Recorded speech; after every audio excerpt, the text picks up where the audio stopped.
Before this weekend series with Chicago, Ned Yost moved some pieces around to strengthen the middle of the batting order.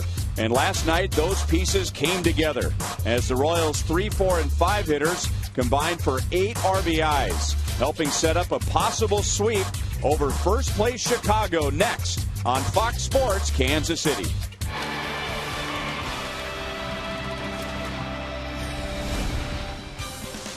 Royals baseball comes to you on a picture-perfect day in Kansas City. The Royals already have a winning homestand against the A's and the White Sox, hoping for a 3-game sweep against a first-place team today. Hi, everyone. Welcome back to the ballpark with Rex Hudler. I'm Ryan Lefevre. And when Ned Yost moved Alex Gordon down to the middle of the order, he was hoping for more run production from the middle of the order. He got exactly what he was looking for last night. I'll say, you want production? You got it. Now, maybe Gordon's 0 for 7 coming into last night's game had him nervous a little bit about hitting that third spot. He drove the bus, along with Billy Butler and Moose.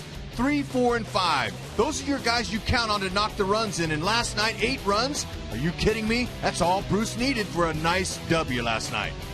A lot more than the Royal starters have needed lately with the way they've pitched. It's Jeremy Guthrie starting today.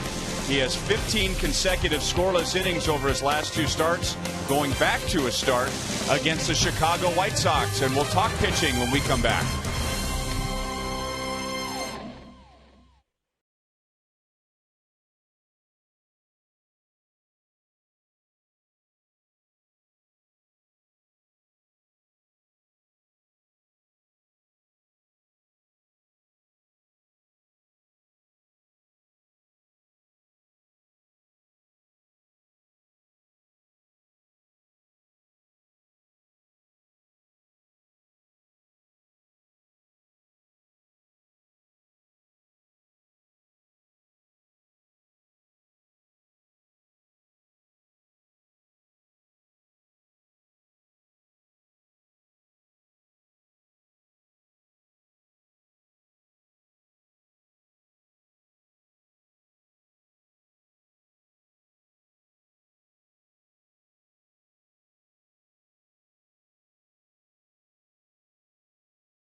Report for Guthrie is don't change a thing. Stay all around that strike zone. Don't give him anything out over the middle because they can hit you. But the adjustments he's made have worked. He's got great movement, sinking action, great curveball. Everything's working. He's got some good mojo. Keep it going. We saw a milestone home run last night as Adam Dunn hit number 400 in his career. We could see another one today. Billy Butler going for career home run number 100. More from the ballpark after this.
Kansas City Chevy Dealers, the official vehicle of the Kansas City Royals.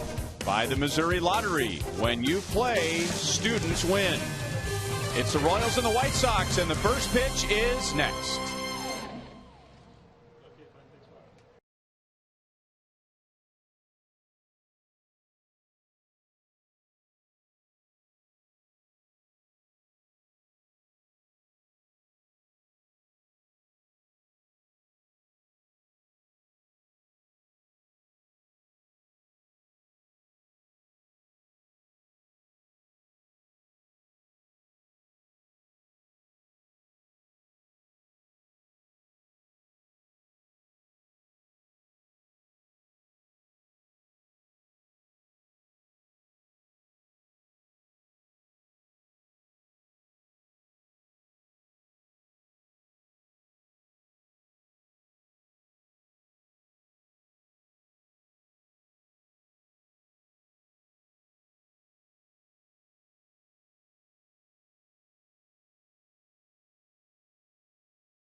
The official TV, internet, and home phone provider of the Kansas City Royals. And welcome to Kauffman Stadium in San Diego. At least it feels that way. Beautiful. It is spectacular. And happy birthday to Royals manager Ned Yost.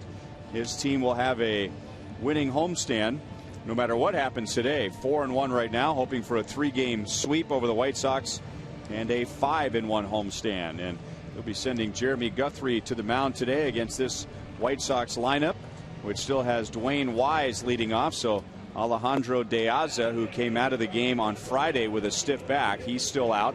Gordon Beckham will bat second. Kevin Youkilis is out of the lineup. So Ray Olmedo will be at third base. Jeremy Guthrie, and going back to August the 3rd against Texas, he has allowed just 3 earned runs in his last 21 innings. And in his last 2, 15 consecutive scoreless innings. What we're seeing out of the veteran is a confident pitcher now. He's regained that confidence that Dave Island knew it would take him to execute out there to get back on the beam. In his last 2 starts, wow, hasn't given up a run. Struck out 14 and just walked 2 guys. So look, so far so good. Hoping that defense sponsored by Ford will be able to help him. And if he buys into pitching to contact like the rest of the starters, shouldn't be a problem. The team is really good. No errors in the last 9 games for the Royals. They've been airtight in all 3 areas. That's why we're seeing wins, folks. Pretty simple formula. Consistency in starting pitching, timely hits like they've been getting, and flawless defense are the combinations to win. Dwayne Wise jumps on the first pitch of the game, and he opened last night's game with a double.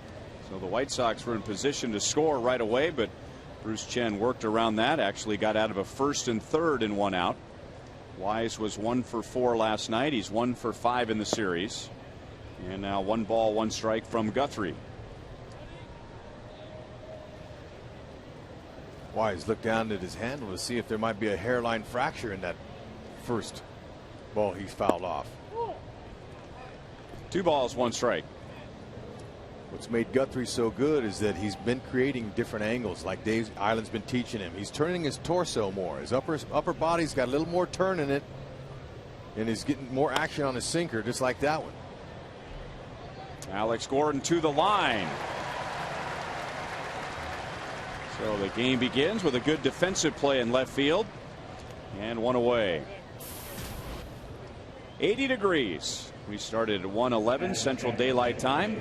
Time and temp is brought to you by the parking spot at KCI. So we'll all try and soak this in today, because we're going to spend the next 3 days indoors in St. Petersburg, Florida, and play a little arena ball.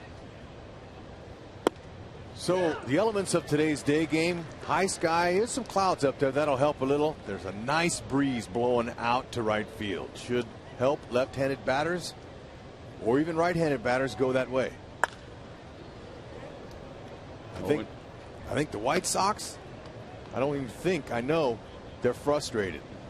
They're better than what they've been showing, but the only way that you can continue to keep the opponent down like the Royals is to just step on their neck, get some big base hits early, put some more self-doubt. But the White Sox are going to come out swinging. Beckham is out on a soft liner to second base. White Sox have lost 8 of their last 11 games here at Kauffman Stadium. The Royals won the season series with Chicago last year at 11-7. It was the first time the Royals won a season series from the White Sox since 2000. And now, going into today, the Royals have won 12 of their last 18 against Chicago. Ball 1 to Adam Dunn, who hit his 400th career home run last night. Collins gave him a fastball up.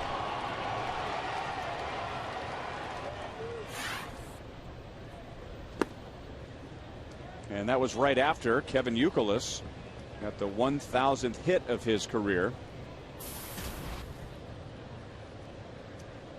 And that home run turned a 5-2 game into a 5-4 game. Royals leading, and then the Royals added 4 in the bottom of the 8th to pull away.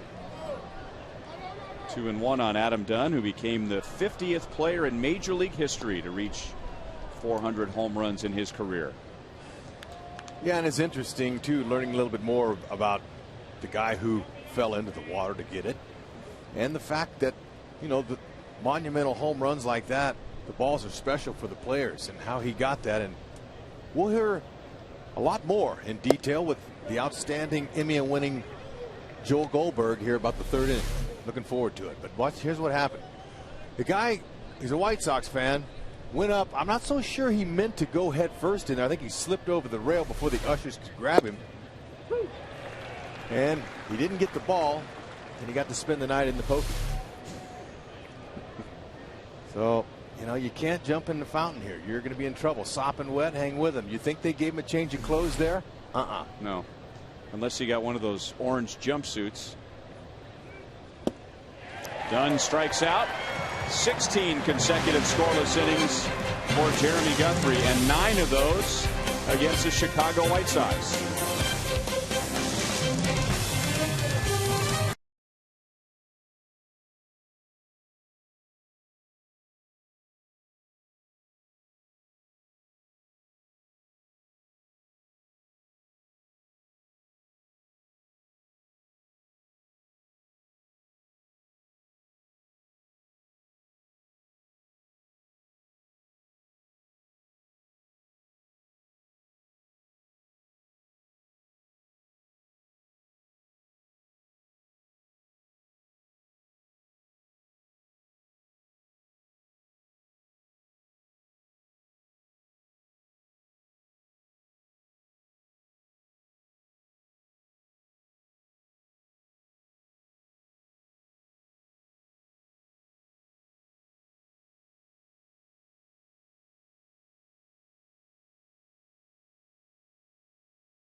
Last night with 9 runs, 15 hits against the White Sox, and the only change from last night's starting lineup, Salvador Perez is back in there at catcher, and he had the game-winning RBI in Game 1 on Friday. With more on the Royals lineup today, let's go down to Joe Goldberg. And hopefully Billy Butler can do a little bit more damage. He did plenty of it against Jake Peavy last night. It started with him getting hit by a pitch last night, and kind of wondered if there'd be any retaliation and why that might happen, because they had some history. But talking to people in both clubhouses this morning, they said it had to do with his home run on Friday night, and there was a feeling and an agreement really on both sides that he might have admired that home run too long on Friday. And so that was Jake Peavy taking care of business against a guy that was batting .400 against him in his career. Talking to guys in the Royals clubhouse, they thought maybe the bat flip might have been a little bit too exaggerated. So the thought now is it's over with. There might not be any retaliation. You move on, guys. We shall see. And you know what? And that's how you do things in baseball. So it depends on the pitcher. If he's a tough, intense guy like Peavy, and he thinks you showed him up, that's what's going to happen the next time you face him. That's been in the game for the last 100 years. I like that.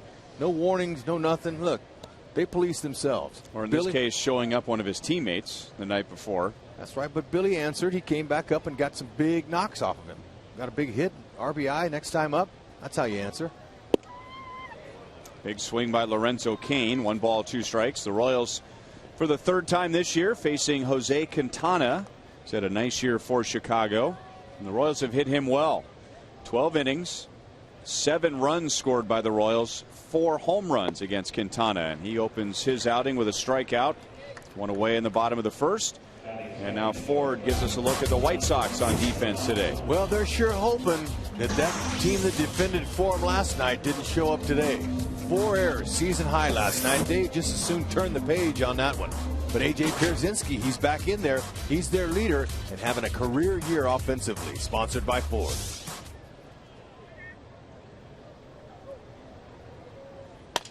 Alcides Escobar with a chance for an infield single. Ramirez throws him out.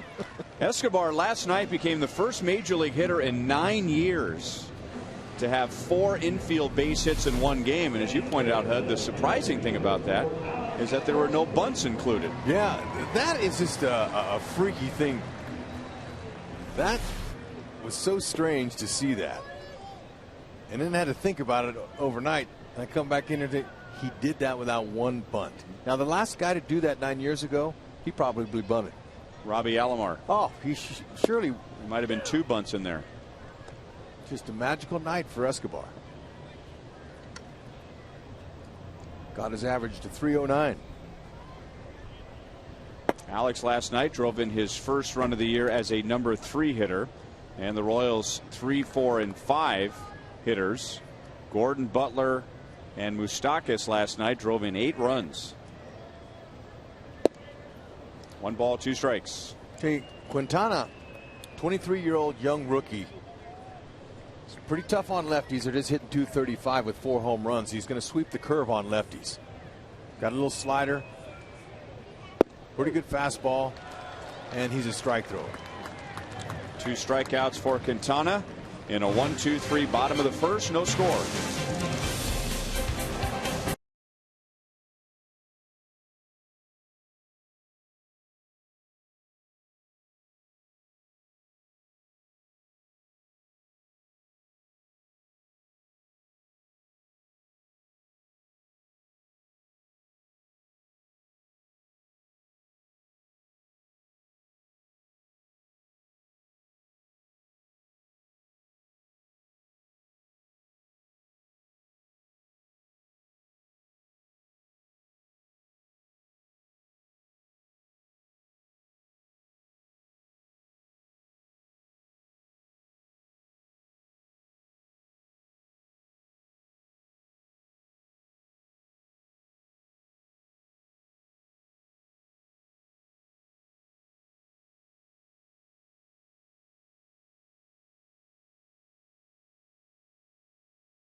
Kara and a bunch of her friends are enjoying this suite courtesy of Sprint, and she won that by just texting during our Sprint You Call It question.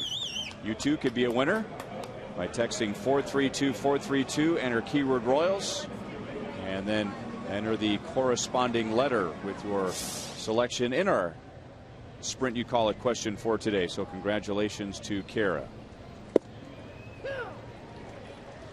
No score to the second inning. Both pitchers having a 1-2-3 first inning. Paul Konerko, Alex Rios, and A.J. Pierzynski coming up in the second against Jeremy Guthrie.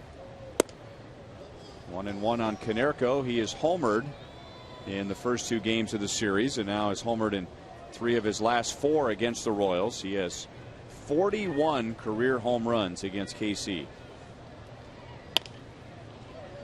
On the ground to Moustakas. Across the diamond in time for the first out. So, how about a jam sandwich for your first time up? Exactly what Guthrie did.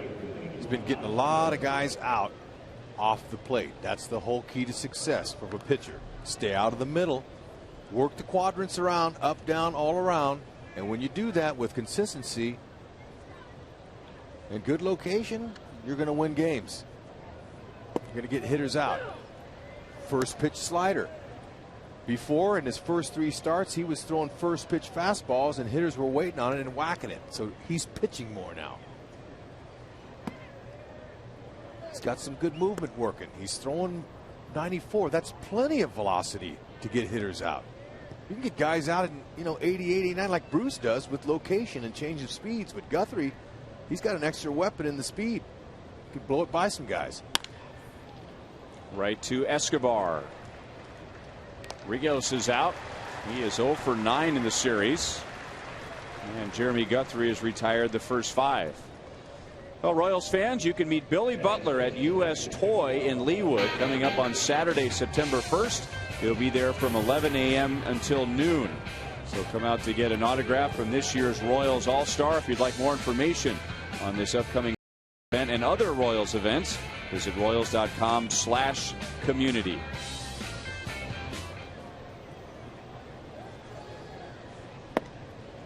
AJ Pierzynski is fooled by a Guthrie off-speed pitch. It's because he's guessing first pitch fastball. Pitching backwards. Look at that. That's filthy. That's a changeup that had some kind of fade in action away. 0-2. He's getting ahead. He's locating down in the zone, which when the guy hits it, it's going to be at one of the outstanding defenders that are behind him.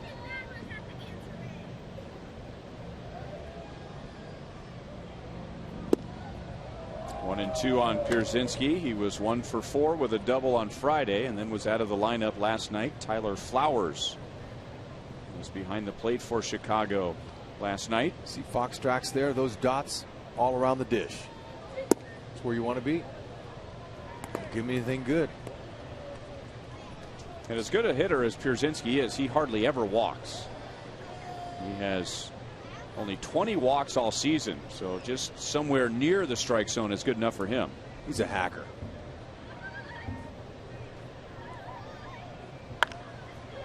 He's got the same philosophy I had. If you want to walk, become a mailman. Go out there and hack. If you don't hack, they'll send you back. That's why they call a hitter a hitter. He's a hitter, get in that box and hit. Well, since you've played mailmen, they have trucks now that drive them around. There are still mail people that walk door to door. I've seen them here in Kansas City.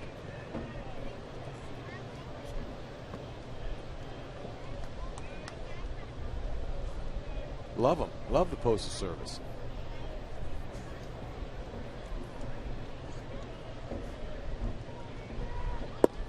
And Pierzynski strikes out. Late movement from Guthrie. He has 2 perfect innings and 2 strikeouts.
Kansas. And for the past 7 years, Angie has worked for the Muscular Dystrophy Association, which provides medical and educational services for kids with neuromuscular diseases. And during her time with the MDA, she has had several roles, including directing the summer camp, where she oversees a full week of activities for campers. And today, she is enjoying the game from the Buck O'Neill Legacy seat. 9 up, 9 down at the plate so far against Jeremy Guthrie and Jose Quintana. Billy Butler bats, followed by Salvador Perez, Mike Moustakas. Quintana struck out 2 in the first. Billy Butler coming off a 3 RBI game, and now he drops it into right center field to begin the bottom of the second, and he will hold as Rios got to it quickly and back to the infield to hold Billy to a single. Why wait around? On a strike thrower or a guy who comes in there, be ready. He was. Good inside out swing. Nice way to start your day. I mentioned it. Quintana, 19 walks in 97 innings. A few of those are intentional walks. He comes right at you. Breaking balls, sliders, change-ups to righties, cutters in on righties. 0-1 on Salvador Perez, who got last night off. Brian Pena was behind the plate for the Royals, was 1 for 4. Salvador had the game-winning hit for the Royals on Friday night, breaking a 2-2 tie with 2 outs in the bottom of the 7th, and the Royals took game 1 4-2. 1 ball, 1 strike. I like to see him hitting up in the order behind Billy. That pitch right there was a nasty pitch, and he went down and pulled out his 2-iron, drove it to the wall, and a couple of Royals on top of that. It was really nice stroke. He's strong. He's a number 5-6 hitter, in my opinion. Broke his bat as Quintana got it way in on his knuckles. 1-2. That's the effect of a cutter. Cutter and a slider are similar. Slider has a bigger break to it. A cutter has a short little break designed to fool the hitter, and it looks like a fastball coming in to the hitter, and then it darts in about 2 inches, and it jams a lot of guys, just like we saw. A reminder, as you enjoy a cold one, to look forward to Miller Time later in today's game, brought to you by Miller Lite. And for so many years, when the Royals would prepare for the White Sox, or any team in the American League prepared for the White Sox, they would be preparing for one of the best cut fastballs in the league, Mark Burley.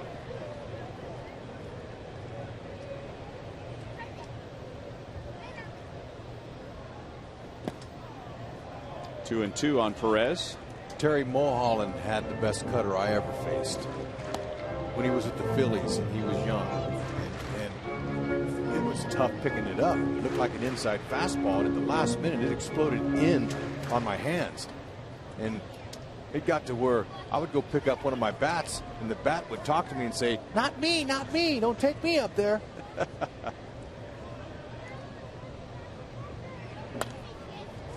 Still 2-2. And we've been fortunate to see perhaps the best cut fastball in the history of the game in Mariano Rivera. And for so long, just one after another. I mean, someone once said, you know, the definition of a dominating pitch is when you know it's coming, the hitter I'm talking about, and there's still nothing the hitter can do about it. Quintana gets a ground ball to the left side, and the White Sox turn it into a double play, so Billy Butler and Salvador Perez are erased. So Mike Moustakas, this is good news for the White Sox. He comes to the plate with 2 outs and nobody on base. Yeah, and he got a cookie. 3-run home run. That really stuck a fork in the White Sox late in the game like that last night. 3-run home runs are beautiful. And now he pulls one through the hole on the right side. So the double play is big, as now Moustakas is at first with 2 down. Here's today's Toyota League leaders. Mike Moustakas home runs among players in their second year. Mark Trumbo, 29. Josh Reddick, big surprise for the A's. We just saw him. He has 25. And then Mike Moustakas tied with another third baseman in the Central Division, Minnesota's Trevor Plouffe.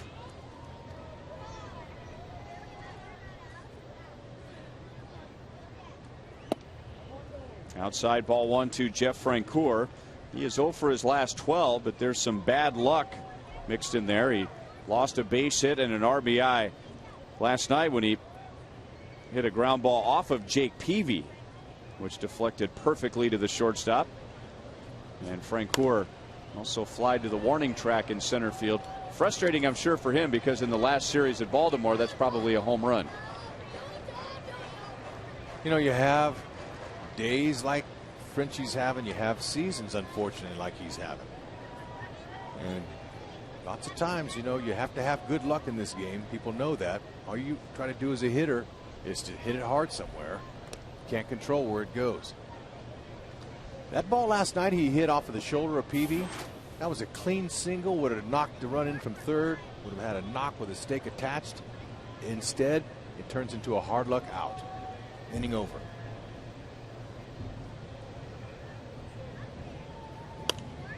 Also, you know, I was down in the clubhouse this morning and I wanted to talk a little bit about Chris Getz. Getzy's in there. He's got a cast on his hand, you know, and he said, Hud, would you quit telling the people that I just can't stay healthy?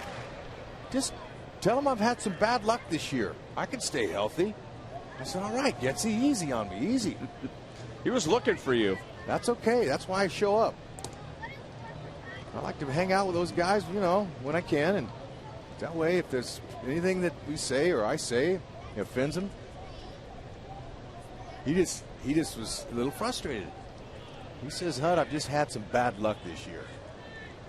I said, okay, I'm sorry for you, but hopefully it'll get better. That snaps the 0 for 12. Moustakas will hold at second base.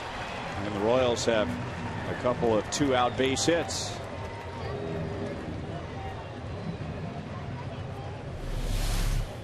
Okay, why not just doink one? Perfect. Good inside-out swing. Royals have been scoring some runs with 2 outs. They had a big rally last night with 2. Let's see if they can do it here early. To your point about Chris Getz, or maybe Chris Getz's point with some of the injuries he's had a broken wrist in his professional career, a broken finger. He's had hernia surgery. He was out at the end of 2010 because of a concussion. And here's the broken left thumb Friday night against Chris Sale. So that's bad luck right there. I agree with it.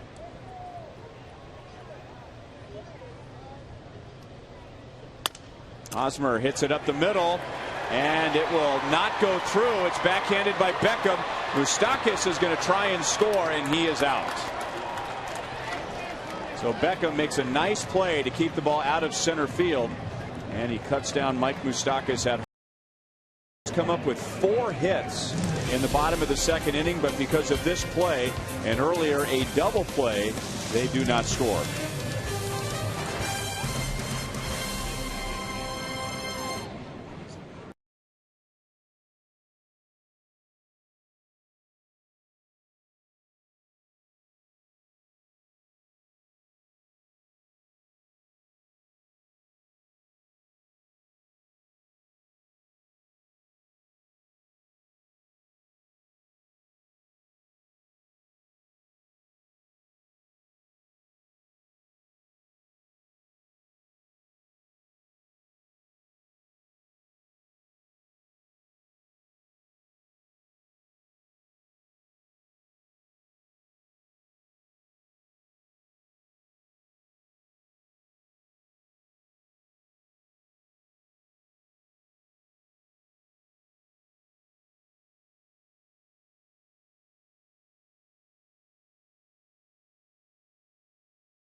members of the KU football team are enjoying the game out in left field today, and we're thrilled to have football coach Charlie Weis. And I would say welcome to Kansas City, but we should say welcome back to Kansas City. Yeah, thank you. Thank you. And you were just telling me that the year you were with the Chiefs, you spent a lot of time here at Kauffman Stadium. You know, my family wasn't here yet, so that spring that we got here, I mean, there'd be a lot of April days before OTA started that we'd finish work and pop over here and, you know, pick up some seats and come watch the games rather indiscriminate. It was kind of fun.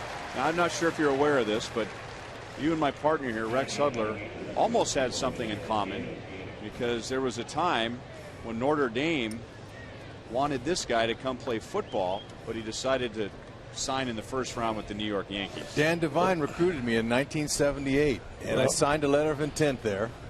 It would have been Joe Montana's senior year. Well, it actually. What did I miss? 78 was his fourth year. He actually stuck around for 79. He was one of the first fifth-year guys because he was one of my boys in college. He had gotten hurt like his sophomore year of college, so he stuck around for the fifth year. So he actually played in back-to-back Cotton Bowls right there. Right, and they had a national championship in '77. Yep, that was my senior. That was my senior year. So I was thrilled to be recruited there. What did I miss? What was it like going to Notre Dame? Well, it's a little different, you know, than it is right now because there were 6,000 students, and at the time it was like 4,500 males and 1,500 females, and then, you know, now it's pretty much 50-50 and a little bit bigger. But, you know, the campus has gotten bigger, but it's still the same feel. The same things that felt good then still feel good today. 2 quick outs for Jeremy Guthrie, and we hope he can stick around if we have one of these 4-pitch innings. Never fails when we have somebody in the booth. The inning just zips by. Well, that way, or it's good luck. One or the other. Nice of you to bring the guys out today to watch the game. Yeah, they were surprised because they thought they were going to practice twice today before school started. So when they found out instead of practicing twice today, they were going to go sit out in left field and eat ballpark food for 7 innings, that kind of fired them up some, to tell you the truth. And we are going to get a very quick inning as Olmedo flies to center field. Can you stick around another half inning? Well, it's going to be up to the powers to be here. I'm just following orders. Well, I've got power of attorney, at least temporarily. So we look forward to visiting more with Charlie Weis as we have no score at Kauffman Stadium to the bottom of the third. Rock Chalk Jayhawk.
First 10,000 fans, courtesy of the Kansas City Zoo. That's the Royals and the Minnesota Twins coming up on Saturday, September 1st.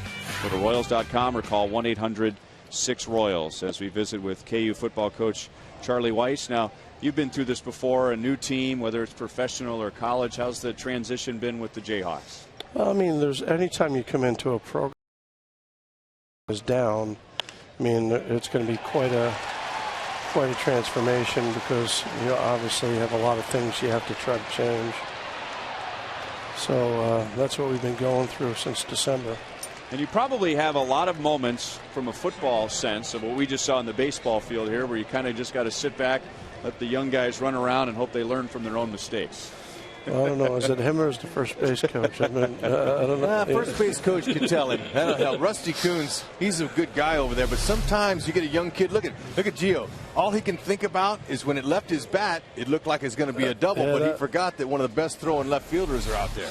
Yeah, that's a sure double. Oh, not so fast. By the way, Rusty Coons' son plays baseball at KU, and Rex's daughter Alyssa is going to be starting at KU. Yeah, Charlie, that's the only thing I was going to ask you. Could you please keep your football players away from my freshman daughter? Yeah, well, tell me about it. I'm not into causing any problems for anyone, tell you the truth. No, I know that. she's a big girl. Yeah. So what are you most encouraged with so far with the team as you're, 2 weeks away from your first game?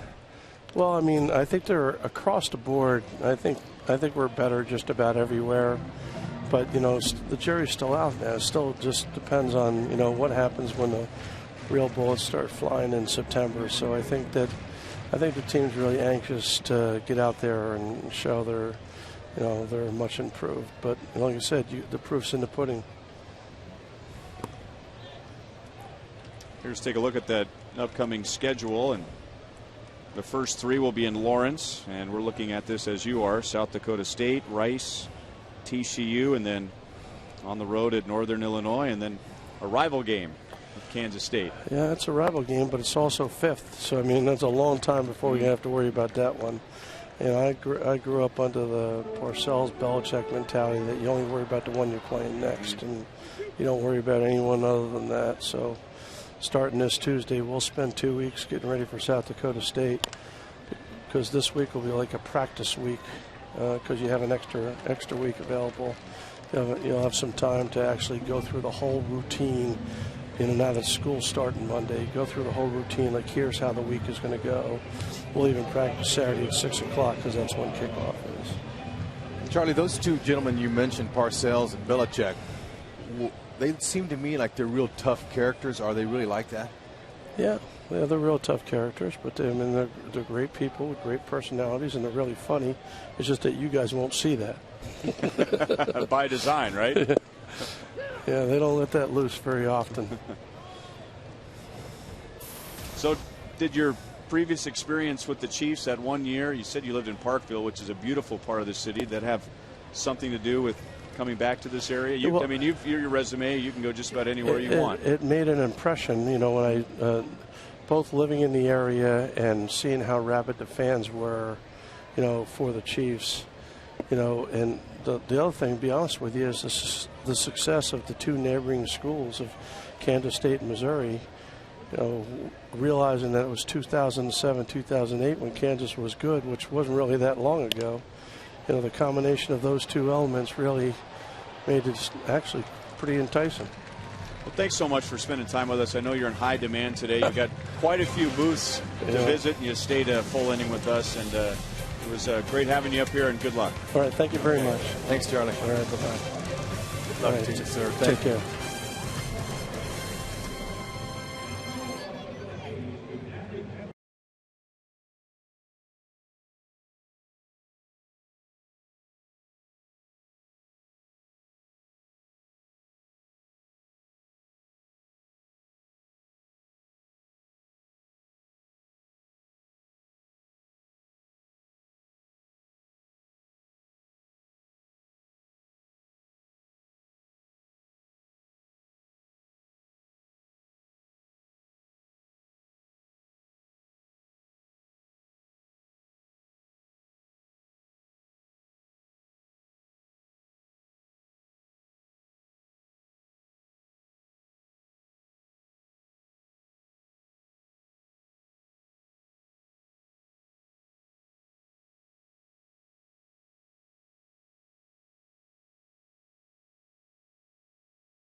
Music Showcase. Just show your valid student ID at the box office and you'll get a $7 ticket. Make sure to get here early for live local music and drink specials in the outfield experience before the game. Go to Royals.com/student night for tickets.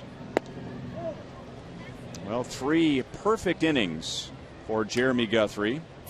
So 18 consecutive scoreless innings for him. That is a season high for the Royals. The previous high was 16 2/3 from Luke Hochevar.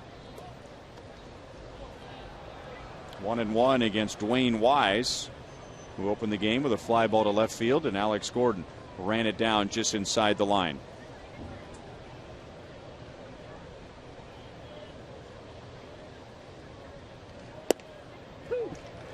Now, you asked Coach Weiss about his guys staying away from your freshman daughter. You know, I'll give you an inning off if you want to go out there and talk to the guys yourself. They're all out there in the Hall of Fame patio. You know what, Ryan? I'll take that, and when I go out there, I'll change my tune a little bit and say, hey, guys, will you protect my daughter? Will you watch over her? There you go. Yes, use some football terminology. Yeah, I would. I would change the story a little. But, you know, I'm a father with my – she's my oldest, and she's my only daughter. So dads are a little nervous about them entering college for the first time with all those big, handsome young men. Dads think about things like that. You have 2 boys. Hopefully you're blessed with a daughter someday.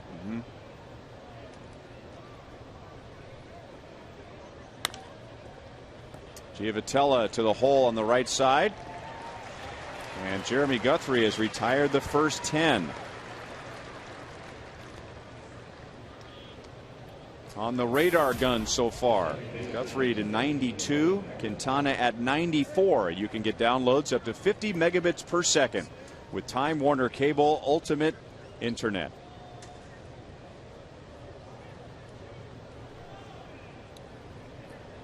And now Gordon Beckham made a good defensive play to end the bottom of the second inning, running down a ground ball from Eric Hosmer out into shallow center field and cutting down Mike Moustakas at the plate. Beckham lined to second his first time up. Now down in the count, no balls, 2 strikes. Boy, look at the breaking ball there. That is a filthy pitch. It starts out looking good to the hitter, and then next thing you know, the bottom falls out. This is the curveball that wouldn't curve in the Mile High City. Thin air. Ooh, how about a little jam sandwich on your knuckles there? That's a good pitch. Guthrie. Man, is he pitching. You know, and talking about the air, the late Darryl Kyle, remember, who had a great career with the Astros, and then he went to the Rockies, and his curveball wasn't the same. Went to the Cardinals after that, and voila, the curveball reappeared. So there is something to that altitude in the thin air affecting the movement on pitchers' pitches as Moustakas brings it down, and there's 2 away in the 4th. Adam Dunn comes to the plate. He struck out against Guthrie in the first.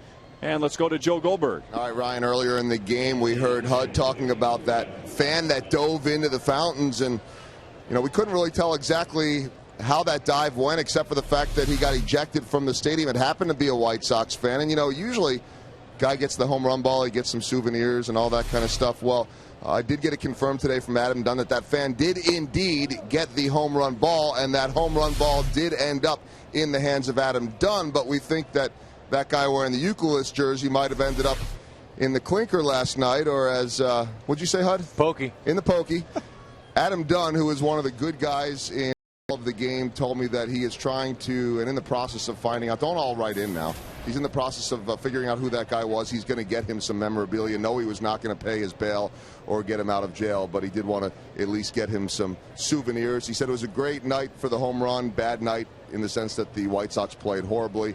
And I can also share this with you. We told you about all the walks the other night for Jeff Francoeur. He had offered after that 3rd walk to save the ball for Jeff Francoeur if he wanted to. And Frenchie said no. He also told him after the game, you know, you should have had 4 walks. And Frenchie said, I don't think I have that in me. He could have. Moustakas all by himself on the left side, and he brings it down, and that's 4 perfect innings for Jeremy Guthrie. No score to the bottom of the 4th.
And by AT&T, the world's largest 4G network.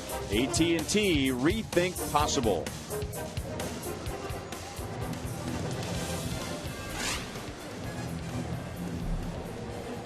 No score. The Royals with 5 hits, and 4 of those 5 came in the second inning, but did not result in a run.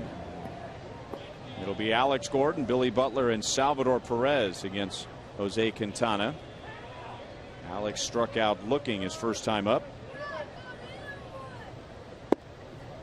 Down and away for ball 1. Looks like that sleeve he's got on his right arm. They wear those to keep it warm.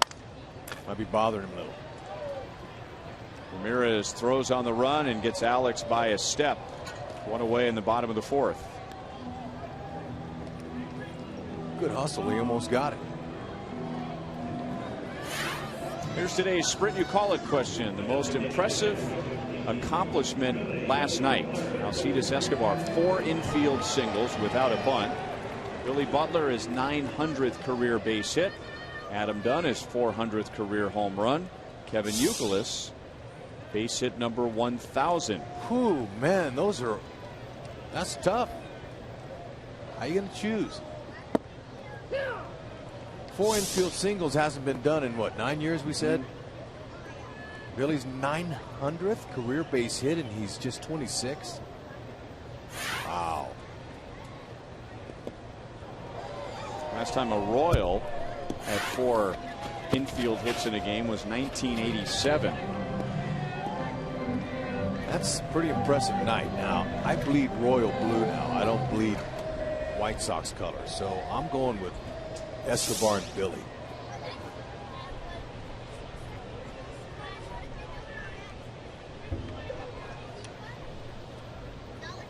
Well, I don't think this has anything to do with my blood, but 400 home runs. You're one of 50 guys in history to hit 400 home runs. I'm going to go with Adam Dunn. All right.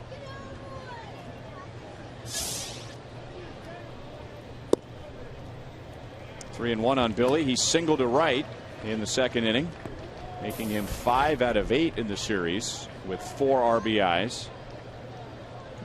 And for Billy, just another base hit for him against a left-hand pitcher. Billy hitting over 360 against lefties this year. That's the 4th highest average in the league. 3 balls, 2 strikes. And a lot of that has to do with his ability to hit the ball the other way. Guys like Quintana, when they're on, they will keep the left side of the infield busy with the right-hand hitters trying to pull him. Billy Butler, he'll go up the middle and the other way, and now he swings over a slider and strikes out, and that's Quintana's 3rd. Okay, if you watch Quintana, he's interesting. Watch the little pause right there. See that little pause when he takes a step back? That you don't see very much. A lot of the Japanese players that come over here, the pitchers, they all have a little deception in delivery. They have some pauses, whether it's to start their windup or if they're in the middle of their windup, they'll hesitate. But see how he pauses? Sometimes that can throw hitters off. A little bit of a pause there.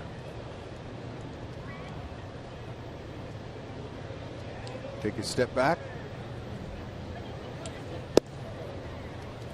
1 and 1. Smooth delivery. Very smooth. Hard to tell what's coming out of his release point because it's all the same speed, whether it's change up, his arm speed's the same. Got to look for that pitch there, that fastball. Well, today is a family fun day Sunday, and we hope you'll come out for the next one. And the kids will enjoy face painters, balloon artists, kids entertainment by Radio Disney, and much more. Sundays at the ballpark is your family destination. Royals.com/Sunday for more information and for tickets. 2-2 on Salvador Perez. We're just talking about right-hand batters who try and pull a pitcher like Quintana and all the ground balls they hit to the left side. And Quintana got a ground ball and a double play from Perez first time up, and now Sal fouls it off of his foot.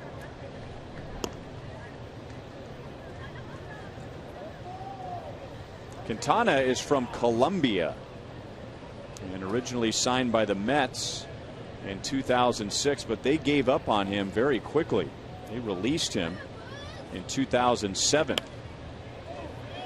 And he was out of the game entirely in 2007.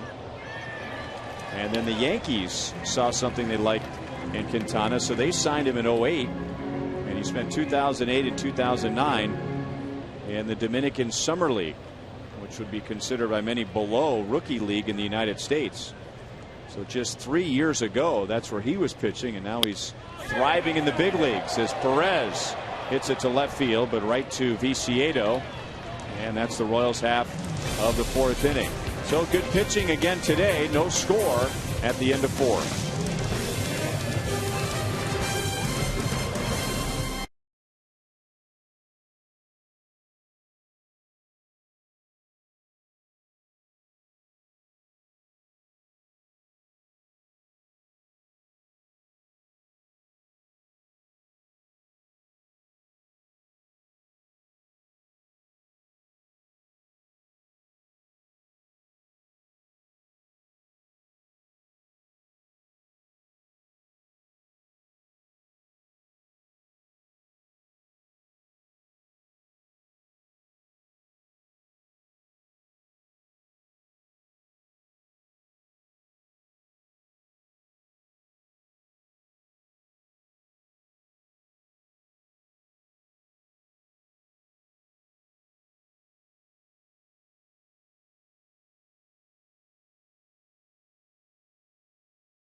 U.S. Toy. Members receive a batting practice jersey, a backpack, water bottle, ticket vouchers, front of the line access for every Sunday fun run, and much more for just $20. You can join now at Royals.com/Blue Crew or stop by the U.S. Toy Store in Leawood. In case you didn't see it, Ryan, I'm going to draw a heart over that young lady right there. Is that the lovely Alyssa Hudler? That's right. Freshman Hudler at KU. She's thrilled to be here on KU Day. School starts Monday, as Coach just told us. She brought some of her buddies here, her new friends. And by golly, maybe she's trying to call me, I would hope, but I don't think so. Now, do the females in the Hudler family, are they referred to as Hud like the guys are? She is. She's calling me. Well, go ahead, answer it. Hello? Hi, honey. What do you mean, where am I? I'm up here doing the broadcast. There she is. She's trying to find you. We're right up here, huh? Hi, honey. Glad you made it. We're so happy. Come up and see me. Can we get a split screen on this? Oh, Rock Chalk Jayhawk.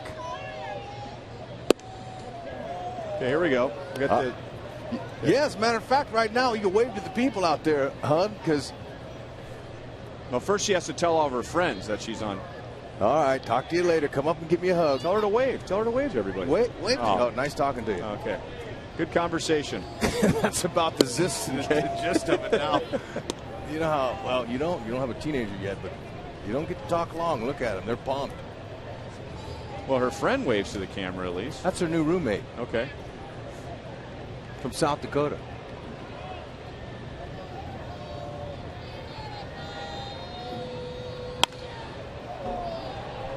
Well, Konerko hits underneath and a fly ball to left field, and for the moment there, that really helped out Alex. The sun got behind a cloud, so Steve, there is shade for the time being. Otherwise, that's a much more difficult play on a day like today to left. And Jeremy Guthrie has retired the first 13 today. Alex Rios grounded out to short in the second inning.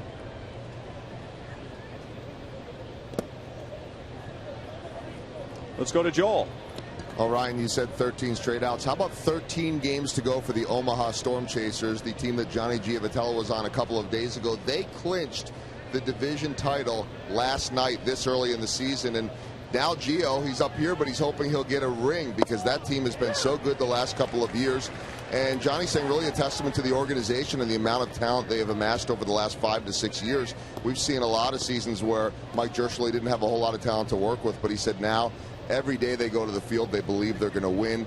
1 through 9, they believe they've got a shot. They have a lot of fun. They go about their business.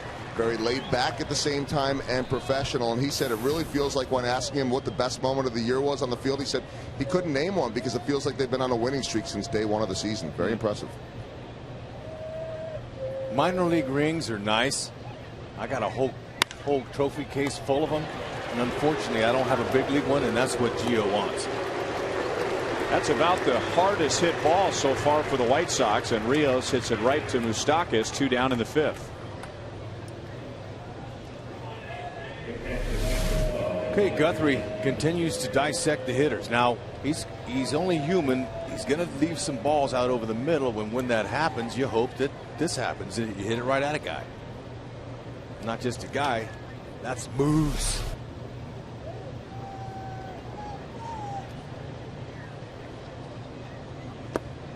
Ball 1 to AJ Pierzynski, and Guthrie struck him out looking in the second inning. So Guthrie has retired the first 14 by using the defense. Only 2 strikeouts. White Sox still looking for their first base runner. Little bit inside.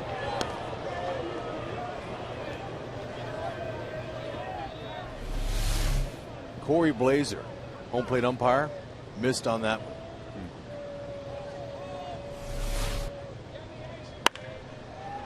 That is a foul ball off the right field line. 2 balls, 1 strike.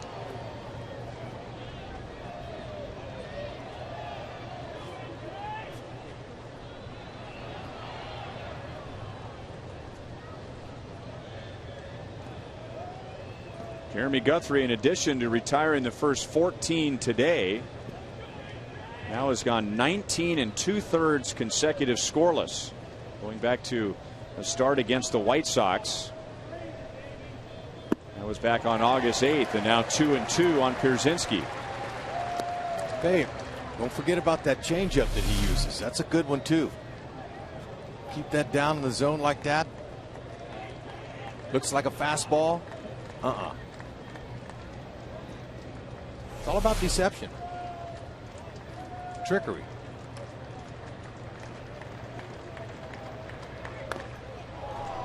And we'll do it again.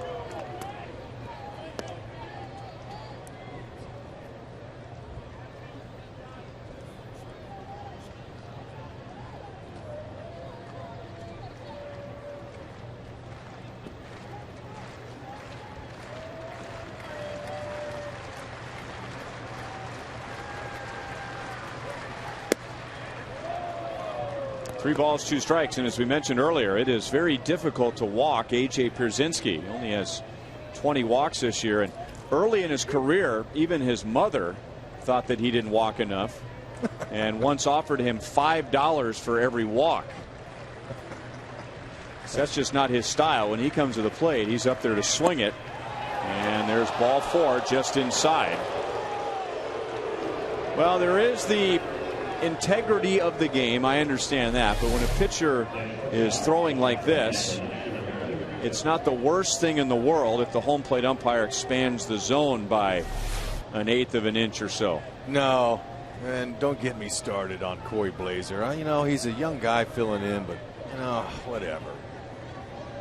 Call a strike a strike.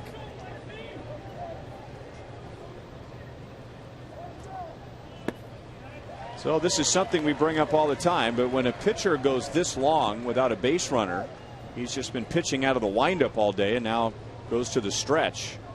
So it's not until his 16th batter that Guthrie pitches out of the stretch, and for some it can take a hitter or 2 or more to feel comfortable in that position, even though he's done it his whole life. And now down and away, 1 ball, 1 strike on Ramirez. He lined out to second in the 3rd inning.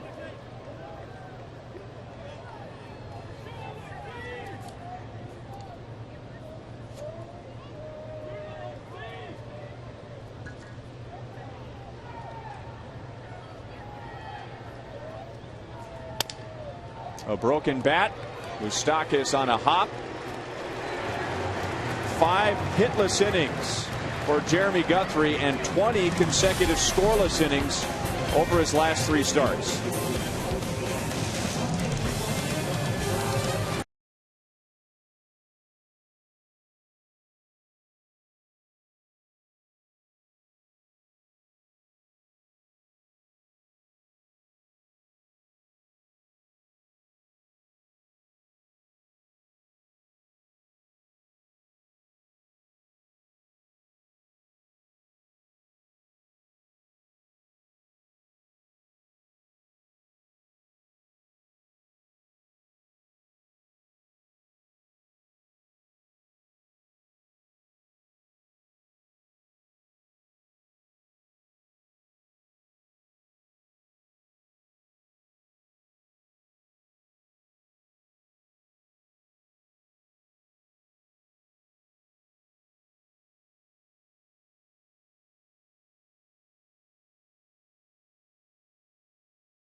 First base runner in the top of the 5th inning, and that's Royals hitting coach Kevin Seitzer telling Jeremy Guthrie, you missed by that much, or maybe it was that much inside the strike zone, the pitch he was referring to.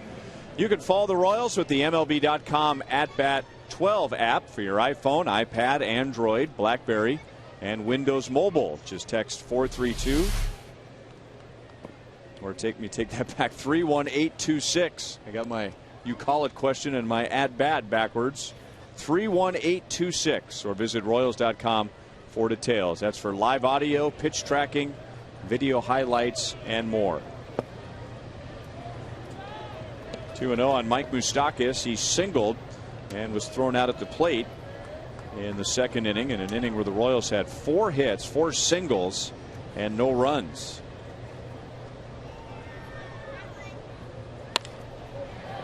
Line to right field, a base hit in front of Rios. Mike Moustakas was supposed to sit out most of this series, but because of the injury to Getz, he came in on Friday. He has started last night and today, and now he is 5 out of 8 in the series. Throw me that ball right here is what he's saying. He has a very nice future ahead of him. If he's blessed with health, he continues to learn day by day. In his first full season in the big leagues, big things are on the horizon for Moose and the Royals, I predict.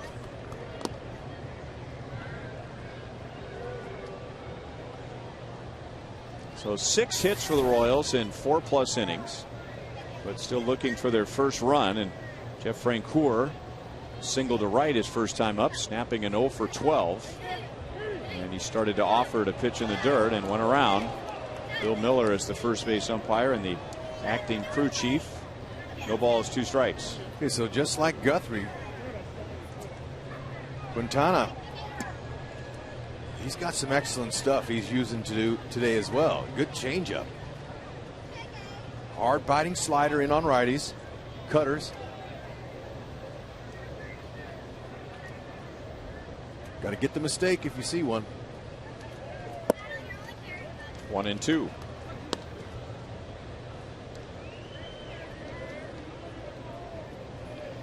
Francoeur is 5 out of 6 now against Quintana with a home run.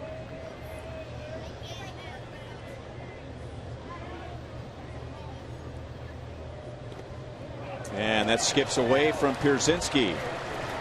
Moustakis round second, so he was thinking about moving up 2 bases. That would have been a short throw for Pierzynski with the wild pitch going to the third base side. No, but I like that aggressiveness. Okay, it's a breaking ball down. Frenchie spits on it. That's good. The ball gets away. Moose takes off and makes a hard turnaround second base. Now, everyone knows he's not going to go to third, but I like the effort. I like that type of approach. Make them stop you.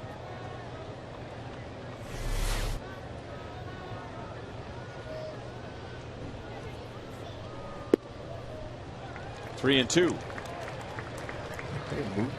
Frenchie's laying off some borderline strikes there. I wouldn't be surprised if he throws him a changeup here. He's got good command with it. He knows Frenchie's looking for a fastball.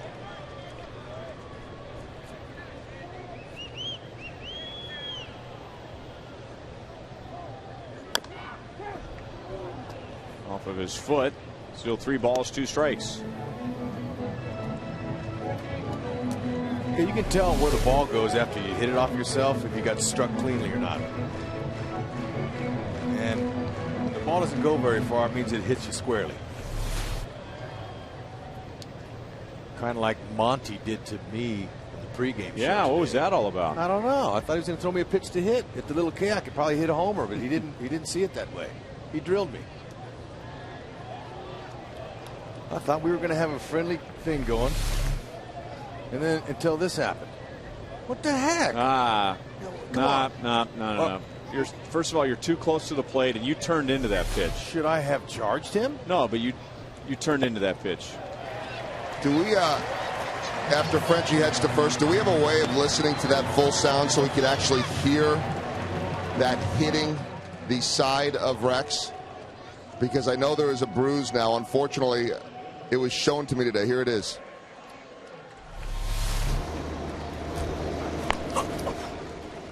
Oh, did you hear that? Monty, what the heck was that? What are you doing, Monty? Well, I'd have to be honest. A lot of people are going to enjoy that a lot.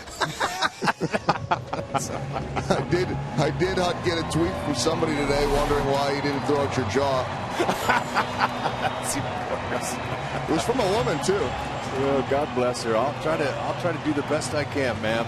I'm trying. Hey, Ryan, you know what the beauty of that was is when it ended and we're off camera, and I know you'll believe this, HUD says, can we do it again? I want him to hit me harder. And then Monty said, well, we moved on. Unfortunately, I saw him showing someone the bruise today. Yeah. I was proud of it. It's been a long time since I've been drilled. And they never faced each other in the big leagues, so that was. Why didn't they hit him in the jaw? That's a beautiful. People are lovely. I love them. 2 on, nobody out for Eric Hosmer, who hit a ground ball base hit into shallow center field in the second inning, but it was run down by Beckham, the second baseman, and he threw to the plate and got Moustakis. I will tell you, my last at bat as a professional, I got hit in the neck. In the neck? Right, by a 90-mile-an-hour fastball. And that's the last time I've stepped in the batter's box and I get drilled again. And you decided that was it? I'm done now, for sure. 0-2 on Hosmer. Okay, so got to get a big hit. Royals have been doing that recently. Runners in scoring position last night, they were all over it.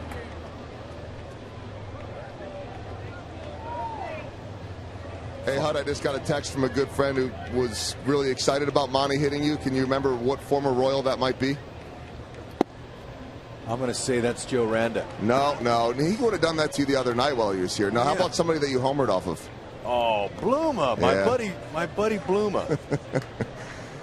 The pride of Wichita State. Had he stayed in the game long enough, he could have drilled me himself. Oh, man. Because I did showboat a little on that. I'm sure you did. Welcome to the big leagues, Jamie Bluma. He would have loved to have come out here and done that.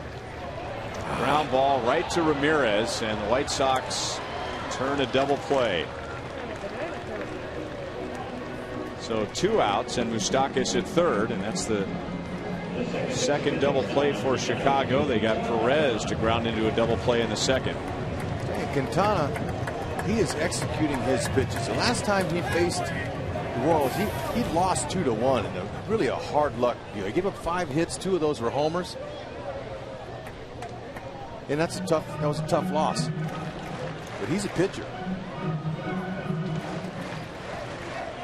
And now Johnny Giavitello got his first hit since his recall. Single to left in the third, tried to stretch it into a double and was thrown out. And he takes ball 1.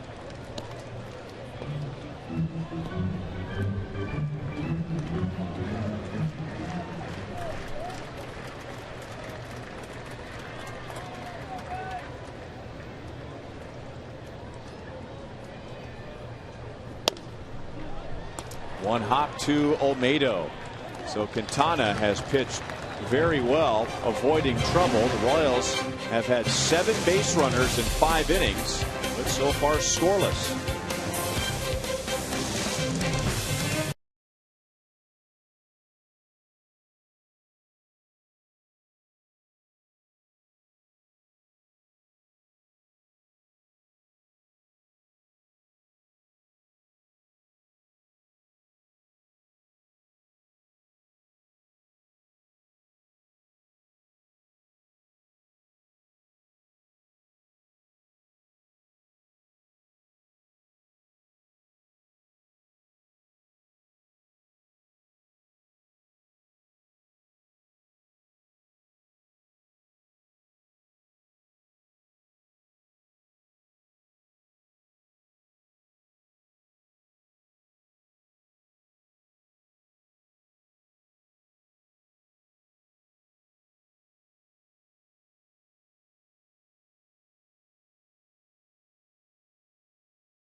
Innings, but have failed to cross home plate. The White Sox are doing a whole bunch of nothing today against Jeremy Guthrie. Yeah, and you know what? You can't discredit the hitters of the White Sox. You got to give Guthrie some credit for that moving fastball, sinking away, changeups, curveballs, staying on the outer perimeters of the dish, staying out of the middle. That's what we're seeing. Very good tempo, good rhythm. He's carrying his previous 2 starts right into this one. So 5 scoreless innings today, and now 20 consecutive scoreless innings over his last 3 starts. And only 1 runner. That was A.J. Pierzynski walking with 2 outs in the 5th. As the home plate umpire Corey Blazer seemed to shrink the strike zone. Otherwise, Guthrie would have 5 perfect innings. Viciedo flied to center in the 3rd inning. And he's down, no balls, 2 strikes. Guthrie, it seems, has been ahead of everyone all day, either 1-2 or 0-2. That's what he's been doing. So his focus is really good, and so are his pitches, especially the location. 2 hops to Moustakas. Didn't get the grip he wanted right away, but he throws out Viciedo, 1 down. Time for today's AT&T trivia question. Who are the last 2 pitchers to no-hit the White Sox? Well, one of them plays for Chicago. The last 2 to no-hit the White Sox. I think I've got it.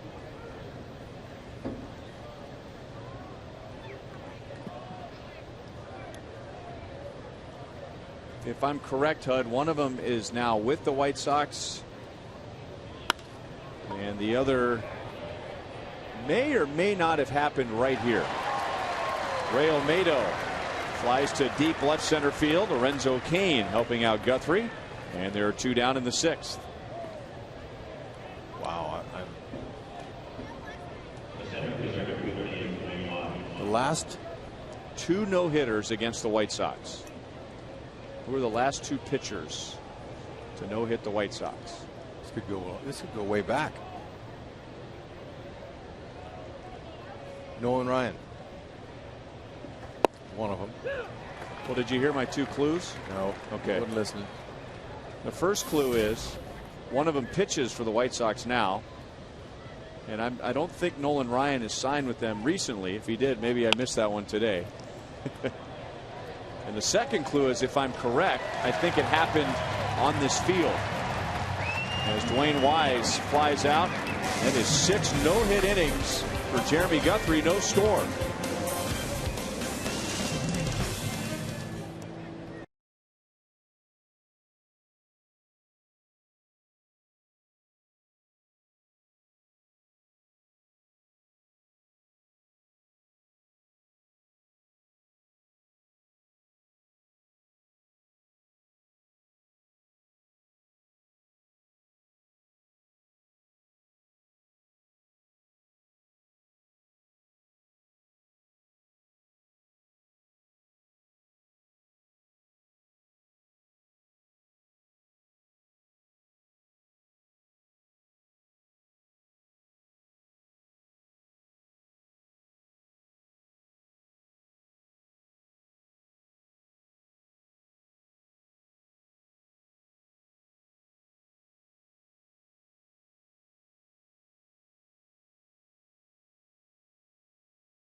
As fans received his bobblehead before the game, he homered. And the Royals hit 2 home runs last night. Eric Hosmer's was during the Sonic Slam inning. And that's where we are today as we go to the bottom of the 6th inning. No score. Our contestant is Monty Sweetland. That's a great name. From Warrensburg. If the Royals hit a home run in this inning, Monty wins $100.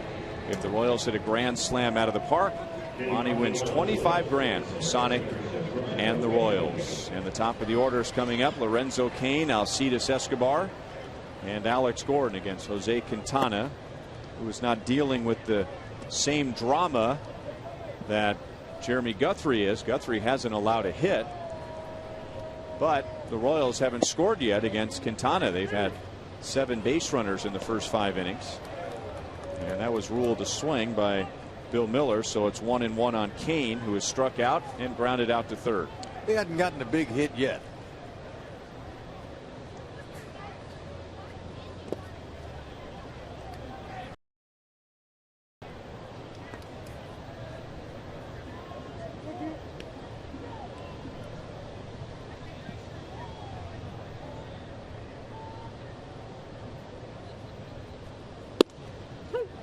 Two and two. Quintana, same thing. Hard in, soft away.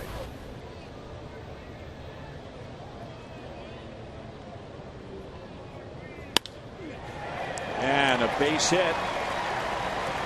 Cain takes a wide turn, but Viciedo is on it quickly. So for the 3rd time, make that the 4th time today, the Royals have a leadoff single. Okay, and that's a pitch that should have been hit. Quintana's a strike thrower. He's going to challenge the hitter.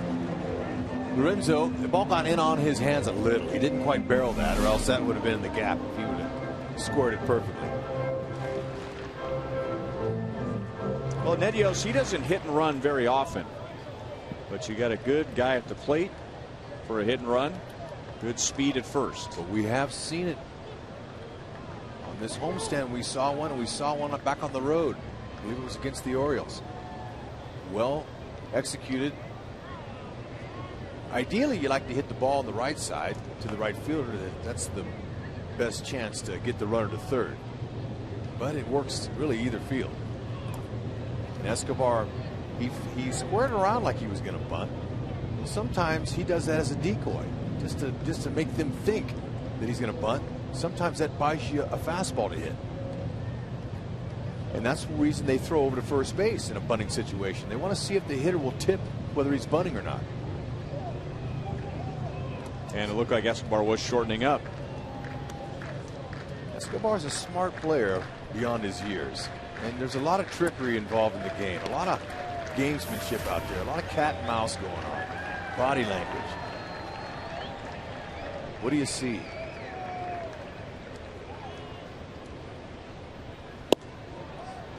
Takes high and away, ball one. Hardest pitch to bunt, and it's not easy to bunt, but the hardest one to bunt is a straight hard fastball up in the zone. Try to get the hitter to pop it up or whatever. So hitters know that they think I'm bunting, I'm going to get a fastball to drill. Maybe he'll pull it back and try to drive one here. Now that time it did not look like Escobar was going to shorten up, and he had the 4 infield hits last night, and Escobar is hitting just under .500 against the White Sox this year. 20 out of 42. And again, showing bunt, and Quintana misses high and away, 2-0. Yeah, I'm going to let Escobar swing away here. If it's a pitch he likes, because of the reason you're talking. He's hot against this team. He had 4 infield hits last night. Hits the ball on the ground. Look at him. He's talking to Eddie Rodriguez a little bit. You see that very often.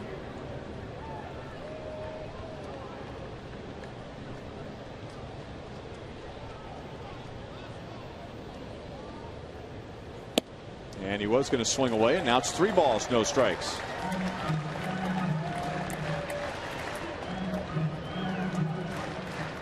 Eddie Rodriguez did a great job last night, sending a couple of runners home as close to the plate, but he made the right decision. Now he's trying to give the sign to Escobar. 4-pitch walk. It's Quintana's second walk. And the Royals in the second inning had 4 runners and weren't able to score. They started last inning with 2 on, nobody out, and didn't score. Now 2 on, nobody out again in the 6th. Let's answer today's AT trivia question. The last 2 pitchers that no-hit the White Sox. You want to take a shot at it? Yeah, Francisco Liriano is one of them. And the other one occurred here at then Royal Stadium. Brett Saberhagen in 1991. There's Francisco Liriano. And for him, it wasn't the prettiest no-hitter in the history of the game, but a no-hitter nonetheless, and an otherwise frustrating season for Liriano. And a strike to Alex Gordon. Alex is struck out and grounded out to short. I don't think you're going to ask Gordon to bunt. Okay, and here's why. You bunt him over successfully. Now you leave first base open. You walk Billy Butler. But you want him to look for something out over. And that gets through Pierzynski. How about that? That'll work. That's a wild pitch. Kane to third, Escobar to second. Okay, that's between the wickets. Pierzynski does a really nice job, but this one he just couldn't get his glove all the way down and snuck underneath and almost knocked his glove off his hand. And so Gordon's saying, beautiful. Pull him over. Robin Ventura's deciding on what he wants his infielders to do. So the left side, Ramirez are coming in. Beckham's playing back a little. 2 balls and 1 strike. Royals will need to come through here.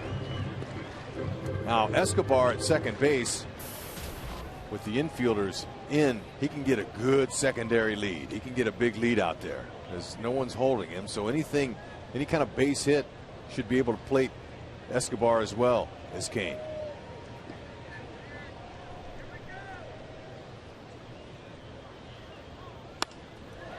Slashed up the left field line, but foul.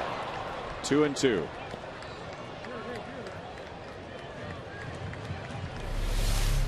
Okay, let's see what he was trying to do. Przinsky wants it right down the middle, and there it was. It was down. Good swing, just a little tardy on it, a little behind it.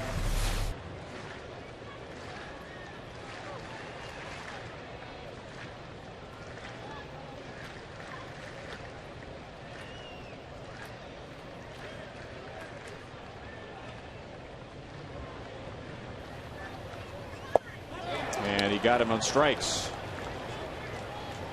More strikeouts for Quintana. Now an open base with Billy Butler coming to the plate. They're going to put him on. This is a no-brainer. Too bad. Gordon couldn't get a piece of it there and stay alive.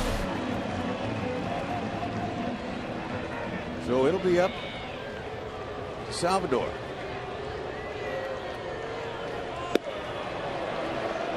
Quintana struck out Billy in the fourth. And Butler had a base hit to right center in the second.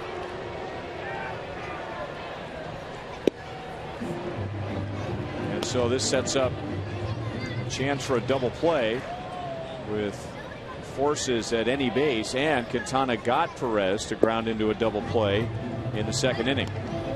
Well, we saw a couple big RBIs off of Perez's bat earlier in this series with the bases loaded. We'll see if he can come through again.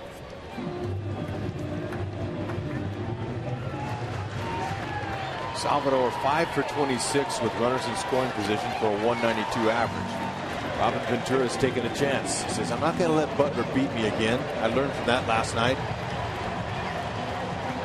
Salvy's got to be ready for the first good one he sees. So far, the Royals have had 10 base runners against Quintana. 7 hits, 3 walks, and no runs. It was Perez who got the big hit for the Royals with 2 outs in the 7th inning on Friday with a double against Chris Sale. He is 0 for 2 today. And the first pitch is grounded fair over Olmedo. Down into the corner.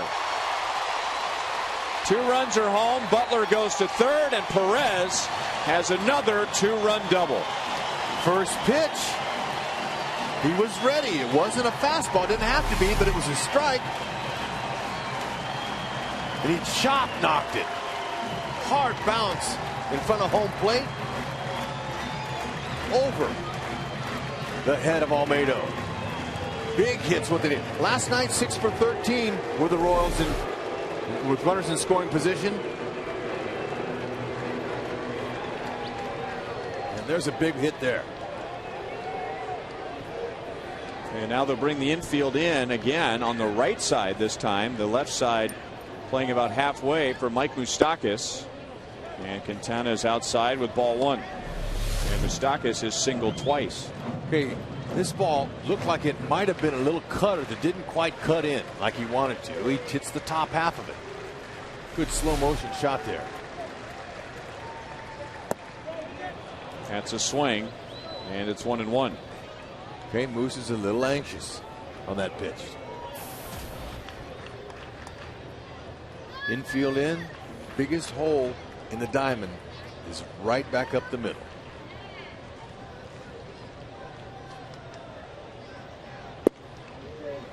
Two balls, 1 strike, and with 2 hits today, Mike Moustakas is 4 out of 8 against his pitcher with 2 home runs.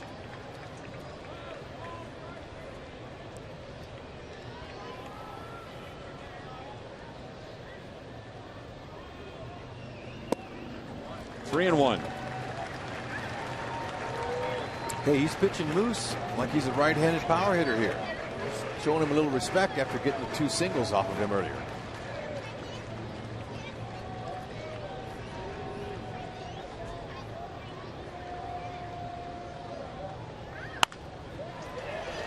Butler holds at third, so Beckham gets the out with no advance.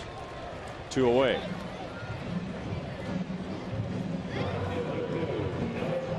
Okay, right idea.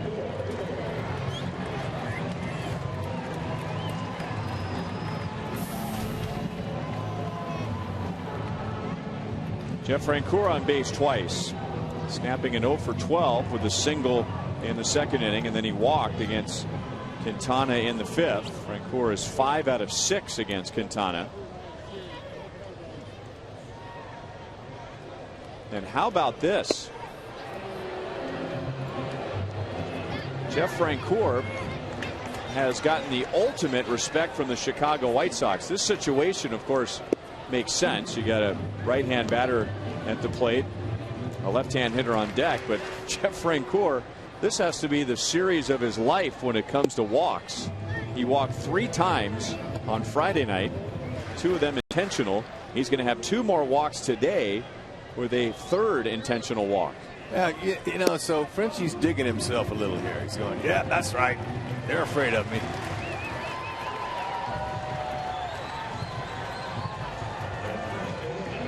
Big opportunity here now. Ventura probably thinking about what am I going to do if Hosmer gets a big hit here. Do I go to the pin? The kid's been pitching pretty well. Well, there's 8 hits and 2 runs so far. Or is he going to leave him in? But Hosmer has a good chance to help Guthrie get through this one. Down and away, ball 1. Remember, it's our Sonic Slam inning. Our contestant, Monty Sweetland from Warrensburg, Missouri. 25 grand on the line as Hosmer bats with the bases loaded. He has never hit a home run in the big leagues with the bases loaded. That's a strike, and it's 1-1. Okay, got to slow the game down a little bit. Try to not jump. Try to let the ball come to you. He's not overpowering, and he's not going to give you really anything straight unless he makes a mistake.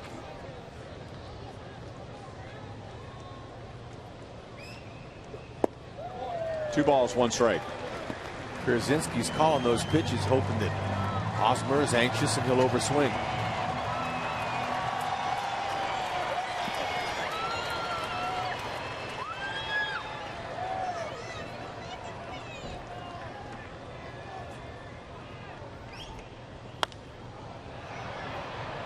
Up the left field line, long run for Viciedo. He won't get there. And Eric Hosmer is still breathing. 2-2.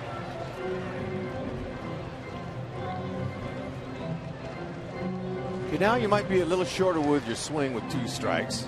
Bases loaded. You want to get the runs in if you can. I mean, you're not going to just totally give in, but you don't want to take a big swing that takes you out of the inning. Try to put it in play.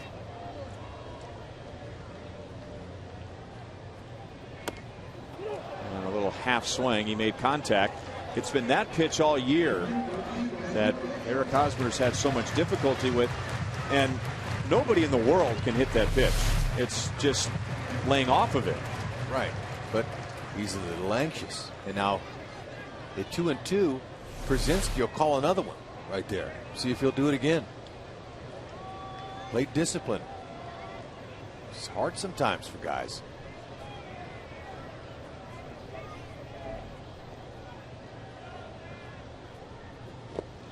And that time Hosmer failed to make contact. Pierzynski just steps on the plate to complete the strikeout. The Royals leave the bases loaded, but Salvador Perez, for the 2nd time in 3 games, comes up with a 2-run double late. Both times giving the Royals the lead.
Now with 24 KC Metro locations, visit us online at PaneraKansas.com.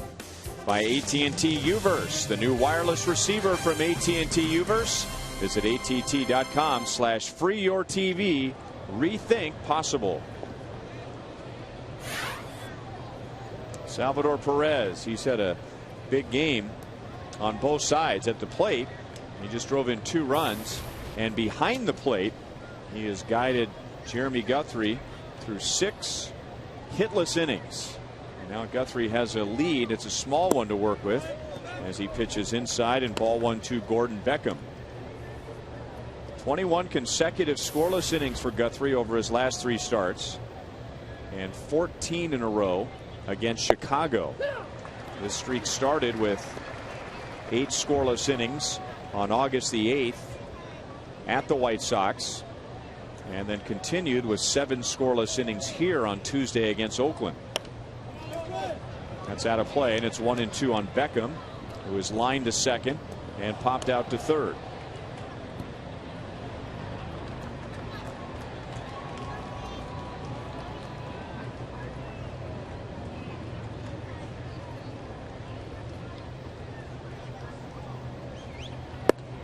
Got him. 3rd strikeout, 1 away in the 7th. Well, the last at bat to Beckham, watch how Guthrie dissected it. Okay, pitch by pitch, here we go. Breaking ball, strike 1. Okay, he takes it. Next one, another breaking ball. Had some good movement out of the zone. Then he jammed the heck out of him there. Came right back in and got a pop up. That's how you dissect a hitter. By getting some early strikes, getting ahead of him, and then finishing him off with your pitch. And look at that.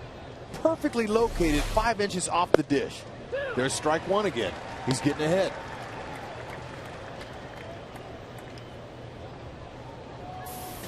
Dunn struck out in the 1st, and he popped out to 3rd in the 4th.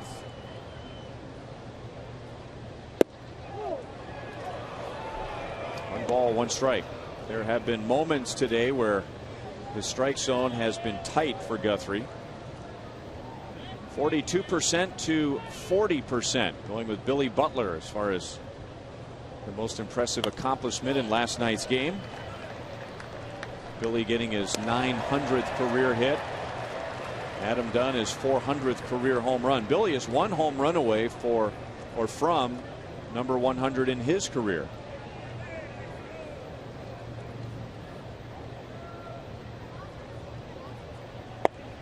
Two and 2 on Adam Dunn.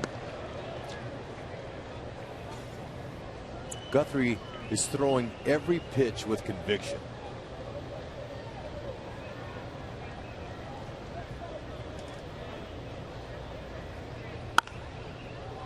Still 2 and 2.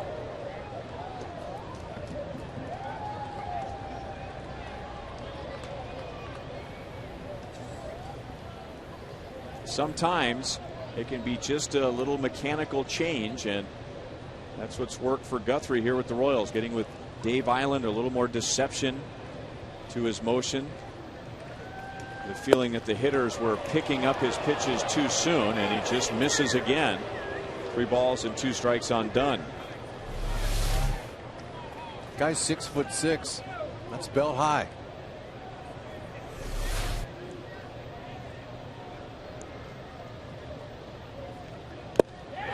Strikes him out anyway. 2 down in the 7th inning. Okay, it starts in. He leaves it alone, and then all of a sudden he goes, well, I better swing at it. It's going to come back over the plate. So excellent movement there. Guthrie, he's got it going on. That nice run on that fastball.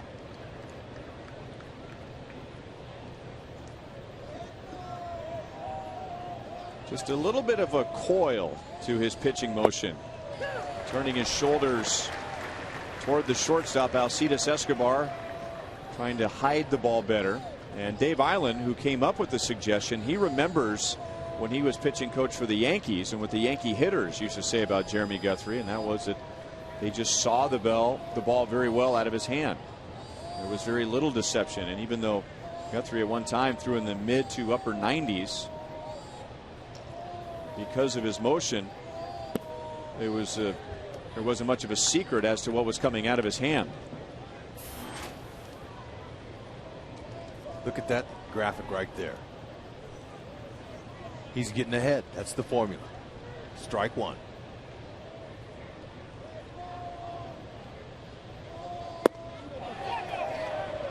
That was not a swing. 2-1 on Konerko.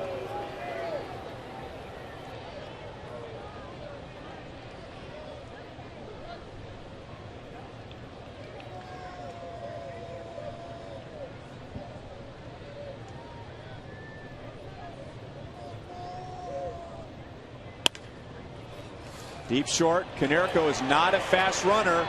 In the dirt. Hosmer got his glove on it, and that should be an error. A base hit. It is ruled a base hit. Where's the riot police? That's got to be reversed. No. Now see this. I mean, look at how far Konerko was from first base. Well, it's a great effort at Hosmer. He stays low and try to come up high. Konerko's not even in the screen yet.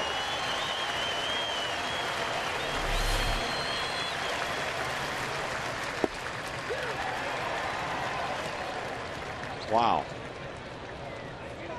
Well, the fans gave Jeremy Guthrie a nice ovation. I would not be surprised at all if that wasn't reversed.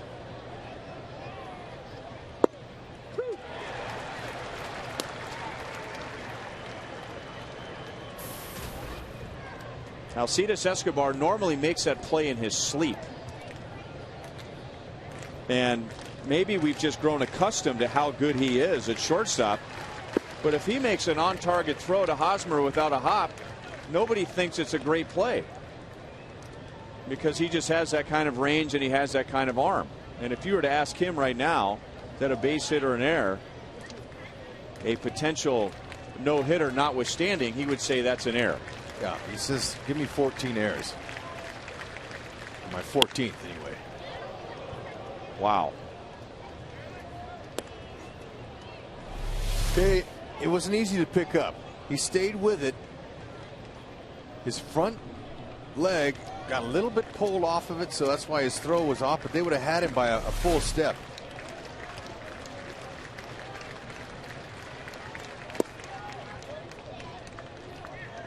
But Guthrie goes right back out there, has been working ahead in the count.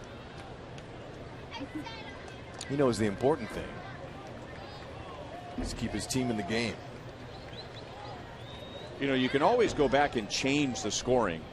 If the White Sox were to get another hit, or maybe they get a hit in the 8th inning, happens all the time. Now Rios strikes out, and Perez will throw down to first. At the moment, it is 1 hit allowed by Guthrie in 7 innings. That could change. No matter how you look at it, it's been an excellent day. It's been a great run. 22 consecutive scoreless innings.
help you stop smoking. The state of Missouri Tobacco Quit line is at 1-800-QUIT-NOW.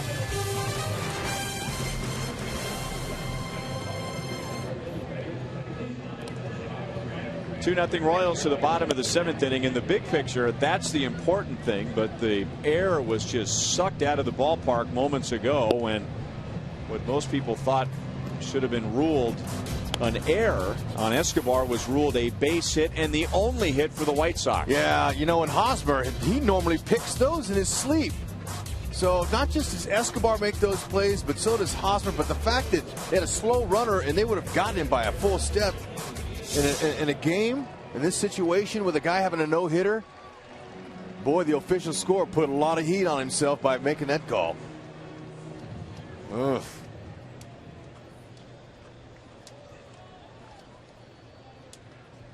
Johnny Giavotella, Lorenzo Cain, and Alcides Escobar. And a strike from Quintana to Giavotella. He is singled and grounded out to third.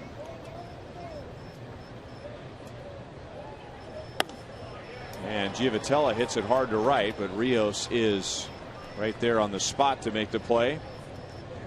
1-4-3.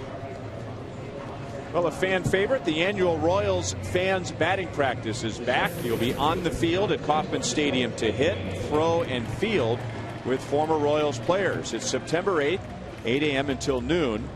The price is $300. It gets you all the swings you want, breakfast, as well as T-shirts and shorts. It's limited to just 45.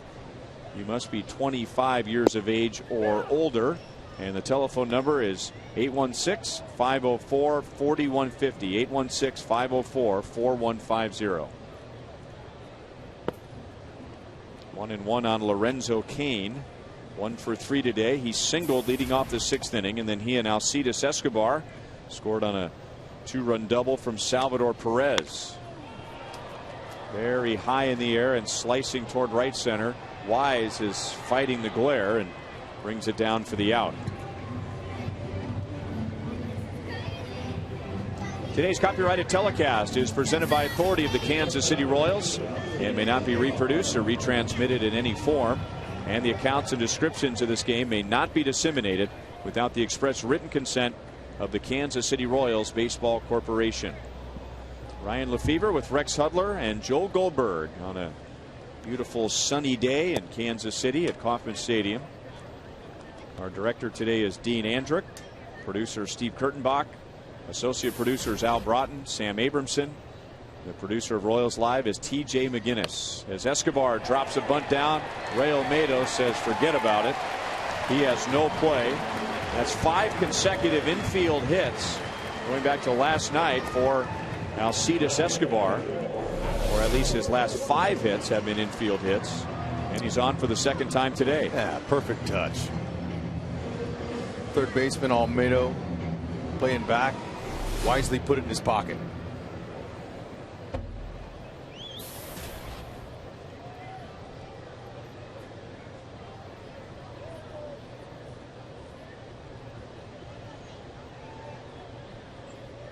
And now Alex Gordon. He's had a bad time today. It's against Quintana. 0 for 3 with a couple of strikeouts. But the Royals picked him up after a strikeout in the 6th. After an intentional walk to Billy Butler, Salvador Perez hit the 2-run double.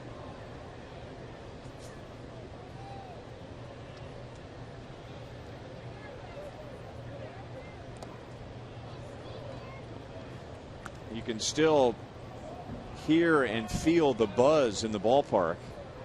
The disappointment after the call ruling that Konerko reached with a hit in the top of the 7th inning. Otherwise, we'd be going into the 8th, and Jeremy Guthrie could still be working on a no-hitter. It really backs the official score into a corner, because official scores all the time change their call. They get a look at a replay, they kind of reconsider the situation. But this is a little different. Now you're talking about the difference between a no-hitter or not. If the White Sox had 7 hits today against Guthrie, and the official score takes one back and now it's 6, well, nobody says anything. The hitter's a little upset that he lost a hit, but that's it. If he's going to change it, he needs to change it now in game so people know it.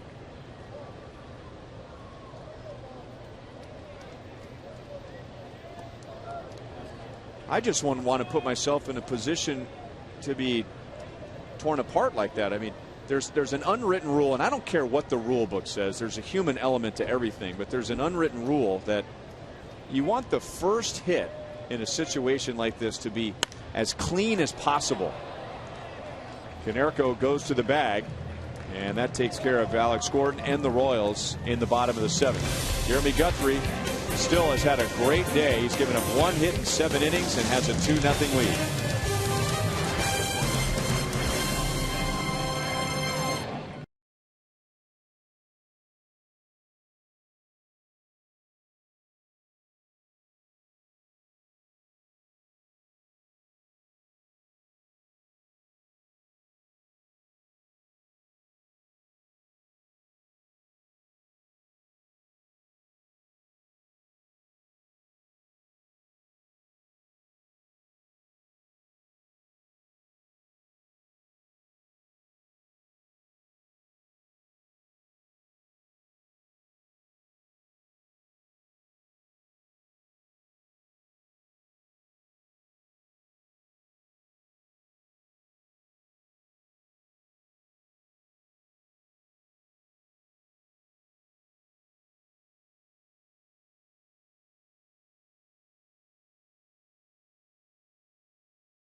Goldberg back as Panera takes us around the league, and Doug Fister lit up by the Orioles today, giving up 7 earned runs in 3 2/3 innings. Michael Young leading Texas to a blowout victory north of the border. Tampa Bay, who stormed back down 8-0 last night to beat the Angels, they're up early. If Cleveland loses today and the Royals win, the Royals move into 3rd place. Minnesota, Seattle, Boston, and New York coming up a little bit later. Hey guys, a couple of fun little tweets. One at the K today, Hawk Harrelson, and the other one, there was a lot of jinx talk, as you always know, and I pointed out on Twitter, guys, that no one must have jinxed Felix Hernandez this week. It must never have been mentioned, someone said, and wondered if perhaps the official score was jinxed today with his performance. Oh, well, it could be. 7 1/3 hitless innings for Jeremy Guthrie, but he's been around for a long time. He's 33 years old, and even though he would love to pitch a no-hitter at this level, it's been a great game anyway.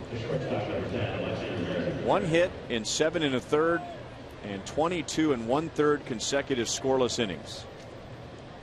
What is the requirement for an official score? How does he get a job? I think you have to go through some sort of training that proves your knowledge of the rule book. Ramirez grounds out. 2 down in the 8th.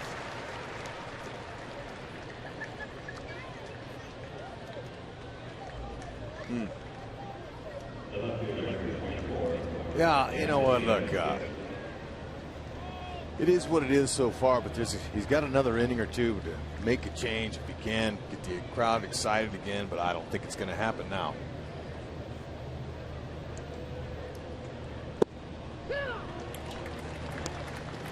I can see his point where the ball was hit in the hole, but Escobar is very talented, and he made a throw. It was short. Hosmer usually picks him. He didn't. Could have easily went an error, and no one would have said a word. Now everybody's in an uproar. My cell phone's blowing up with some fans. I bet Joel's cell phone's going off too. Joe Goldberg. Well, you know, you have to factor in degree of difficulty. I understand that, but degree of difficulty for Yuniesky Betancourt, okay, fine. For Alcides Escobar, that's not a difficult play for him. I mean, he's that good. And we've seen him make that play, and I'm not picking on him, but I mean, can you imagine what this ballpark could be like an inning from now? Okay, look at that. He had time to set his feet and make an accurate throw. I mean, if you wanted to be really picky, really picky, you could say that Eric Hosmer should have made that play, as good as he is. But official scorers will say you can't assume a guy could pick that ball out of the so. But it's happened before. We've seen first basemen charged with errors on plays like that.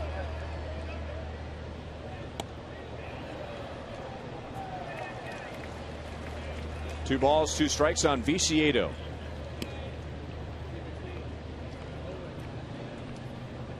I thought we might get to a point where we were going to continue to go back to the walk to Pierzynski when Corey Blazer really squeezed Guthrie. Otherwise, that could have been a perfect game bid. Now back by Viciedo. Guthrie, last time against Chicago on August 8th, he went 8 scoreless innings. He threw 104 pitches. He wanted to go back out for the 9th for a chance for his first major league shutout, but Ned Yost wanted to go to the bullpen. Steve, that was a close game. That was a 2-1 game. It's a close game today, 2-0.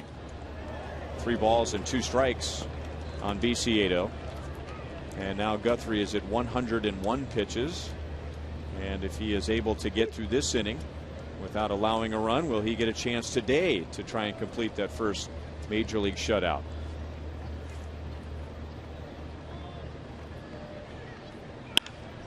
Well, that makes it a moot point. And the official score, if you see the flags flapping with a little more intensity, that would be the official score exhaling, because that takes a lot of burden off of him. And now the fans give Guthrie an ovation, because in their hearts that was the first hit of the game. And it was a pitch that should have been hit. It was up. Hey, Ryan, it's as you said, a moot point, but just talking to Royals Vice President Mike Swanson, what they would have done is sent a tape to the league office. It would have been reviewed by someone like a Tony La Russa or Joe Torre, one of the vice presidents in the league. That process probably would have taken a day or two, and it is possible that the league could have changed that call. As for the reasoning from the official score, what I got from Mike Swanson is he said the official score that he was off balance when he made the throw. He was deep in the grass. The argument the other way from the Royals was everything you guys have said. It's a throw he makes all the time. It's a slow runner on Paul Konerko. That's the process that just happened at this point. Guess it doesn't matter. Yep. Now we just focus on Guthrie getting through this inning, because in a 2-0 game, there's very little room for error.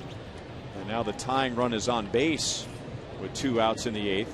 Tim Collins and Greg Hollander warming up in the bullpen as Dwayne Wise comes up for the 4th time today against Guthrie. And here comes Ned Yost. I like this move if he takes him out, because look, things happen in baseball, all contagious. Now the first hit, now the second one. You know, I think it's a good move if he relieves him, and it gives the great crowd here this afternoon a chance to give Guthrie a little love. So a Chevy call to the bullpen, and a well-deserved ovation on the way for Jeremy Guthrie. That guy, he's found new life here in the Royals uniform.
off the mound and didn't get a chance to soak in the big ovation from the crowd today, appreciating his work, taking a no-hitter into the 7th inning, which was a controversial hit, and 2 clean base hits here in the 8th. And now he departs after 22 2/3 consecutive scoreless innings. Tim Collins will try and stretch that to 23 in a row, but he inherits 2 base runners in a 2-0 game and drops a big curve in for a strike to Dwayne Wise. Hey, he'll also work in a good mid-90s fastball and a straight changeup.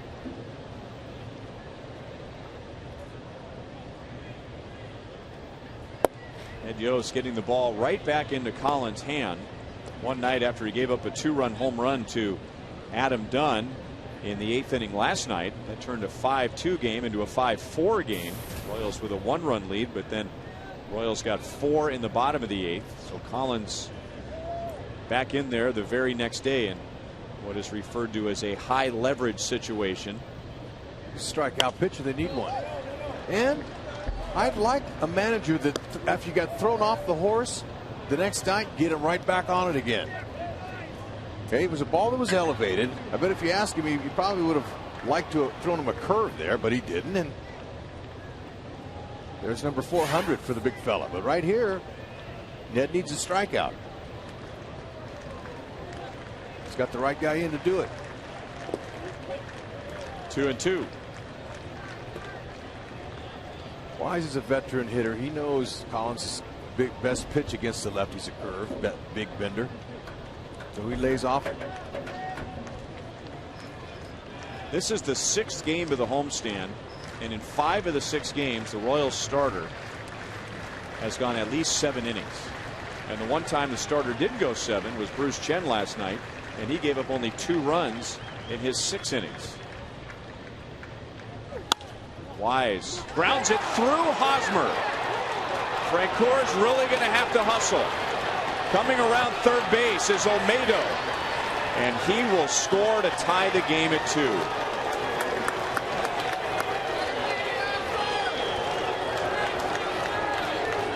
Wow.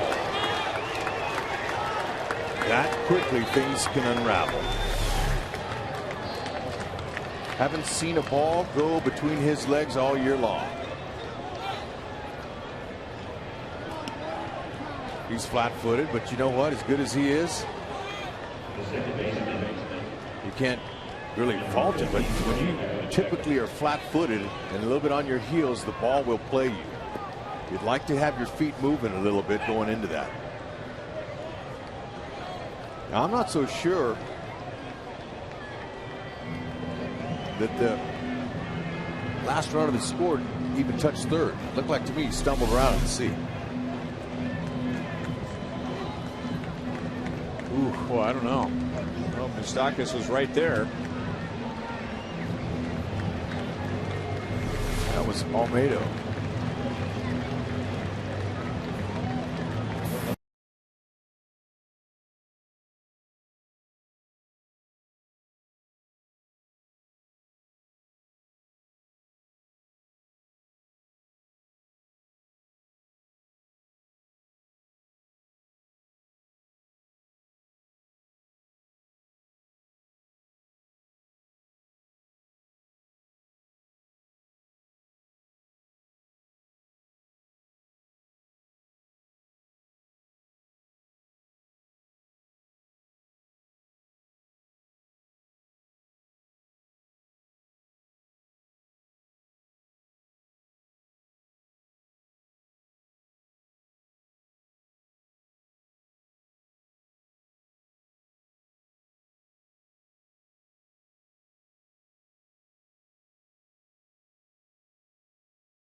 Well, if they do appeal, we did see C.B. Bucknor, the third base umpire. He was watching as the runner went around. A 2-2 tie in the top of the 8th inning. Oh well, just because we see things up here doesn't mean they always do down there. It's in their court. It's in their hands.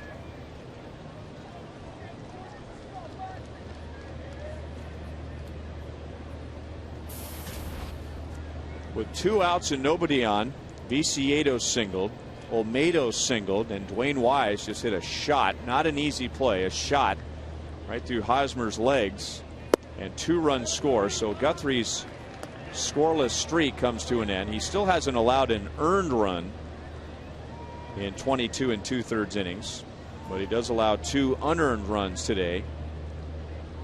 And now Greg Holland against Beckham with Wise at third and 2 down.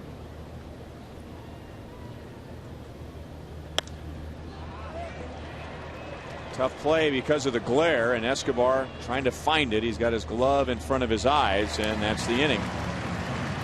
Royals get 2 in the 6th. White Sox get 2 in the 8th. Tie game to the bottom half.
Scored 2 unearned runs. The Royals had a nice long stretch. They had gone 9 games without an error, and that streak is snapped with a critical error in the 8th inning today. And now with the game tied in the bottom of the 8th, it's Jesse Crain on to pitch for Chicago as Billy Butler, Salvador Perez, and Mike Moustakas will come to the plate. All right, it's a new game. Get him on, get him over, get him in. Of course, now Billy, he's leading off. If he does get on, it might take a few hits to get him in, or with one swing of the bat, he could give his team the lead. Crane's got a good fastball, slider, curve.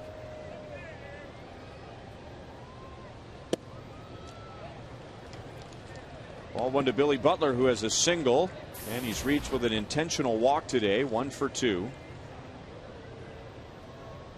5 for 9 in the series.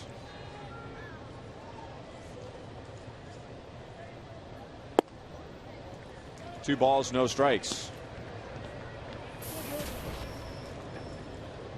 Billy is a .306 hitter overall this year and a little better in the later innings.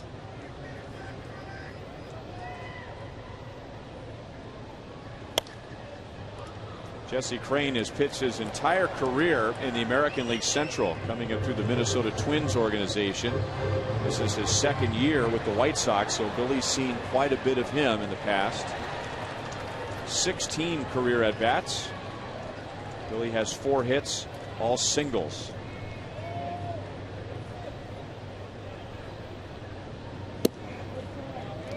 Three and 1.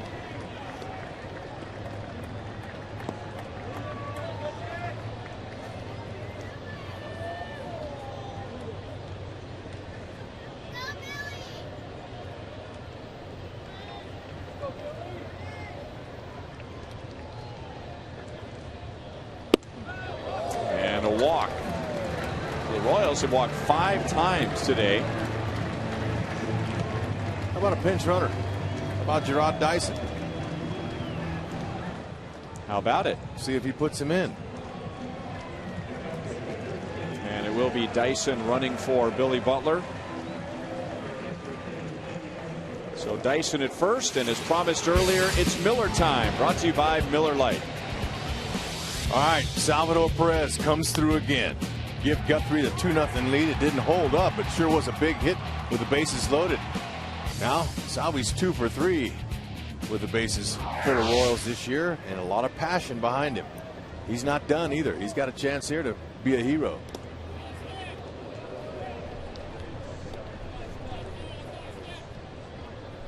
Gerard Dyson on first base. I wonder if him and Paul Konerko have talked about Dyson's elbow that put him on the concussion list.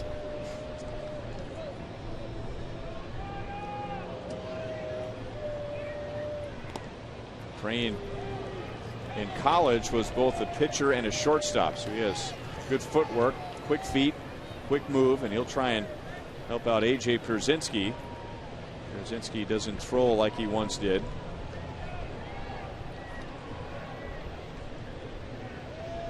Dyson is running.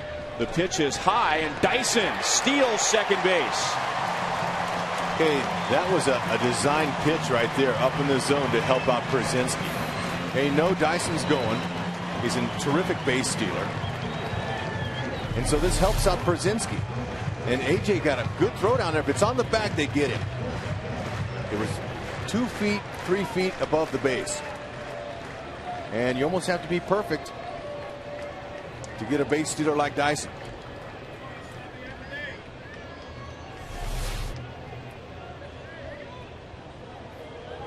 Salvador Perez hit a 2-run double in the 6th inning to put the Royals in front 2-0. So his last 2 hits in this series have been 2-run doubles. I like the fact that Dyson has distracted Crane so much that he might take his focus off of Salvi, and Salvi could do something here. And it almost hit him. And now Pierzynski. Watch it, Dyson. Watch the ball, man. Ooh. They almost got it. And then that throw from AJ Pierzynski back to Crane went over his head, and Dyson's back was to the play. He was checking the outfielders out. And if he was looking, he might have had a chance to advance to third. See him? He's walking back. You got to always watch the ball. Keep your eye on the ball. The ball will tell you what can happen and will dictate whether you can advance, especially with that speed or not. He needs a little more sense of awareness out there. Go. Perez, right center field, base hit. The Royals, as they did last night on a few occasions, they come right back after the White Sox score, and they regain the lead. Perez has driven in all 3.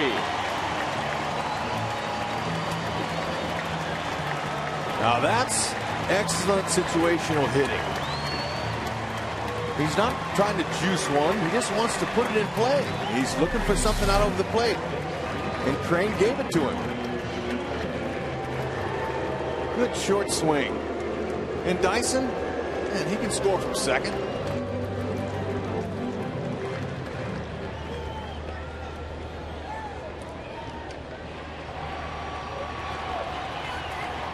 That's a good read. Good read on Dyson's part. He didn't freeze. You could see that the ball was going to go over Gordon Beckham's head. 0-1 to Moustakas. He has 2 hits today, 5 in the series. Drove in 4 runs last night. Salvador Perez at second base. This is his 3rd career 3 RBI game.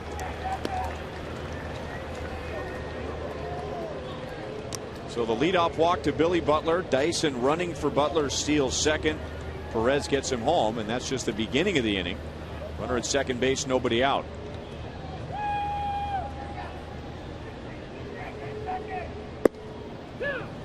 Two balls, 1 strike.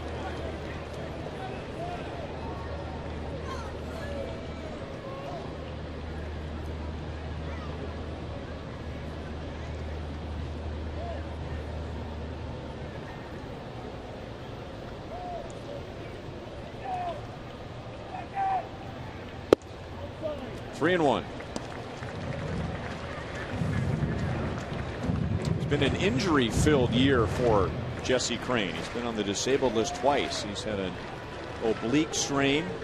It's a muscle in the rib cage. He's also been on the disabled list with right shoulder problems. And he's having problems today. That's his second walk. 2 on, nobody out with Francoeur coming up.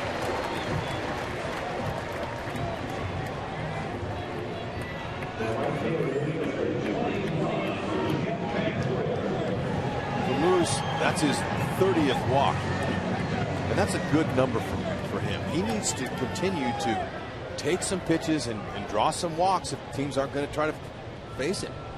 30 walks in the year.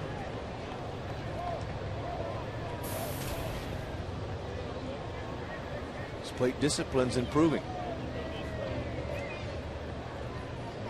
Jeff Francoeur has walked 5 times in this series, 3 times intentionally. So I'd say he's due. Overdue. 0-1. Sure would be a big confidence booster if he could come through with something here.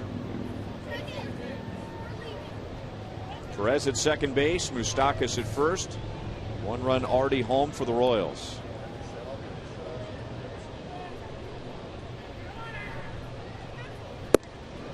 One and one.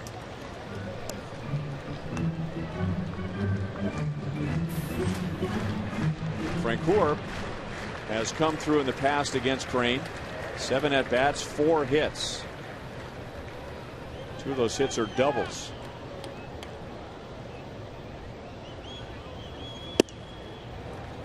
Two and one. Crain suffered his first major league loss here in Kansas City back in 2005. He had set a major league record with 11 consecutive wins as a reliever to begin his career, and then lost here in July of 05. And he's in line to lose his most recent game after giving up a run in the 8th, and he's still in big trouble.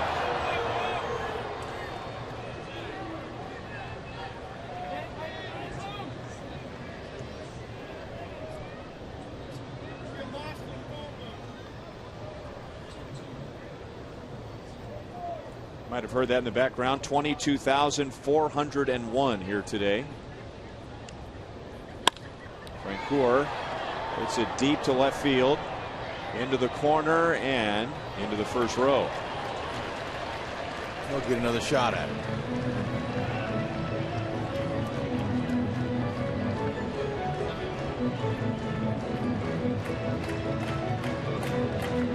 Every time the White Sox tried to get back into the game last night, the Royals answered.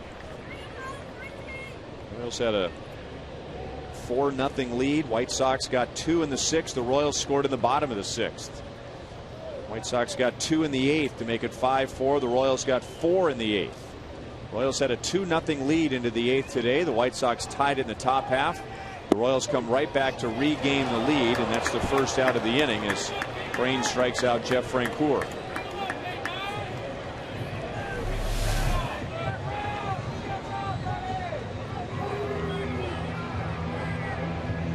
Robin Ventura is going to make a pitching change with Eric Hosmer scheduled to hit. Big bender there, Ryan. A little too close to take.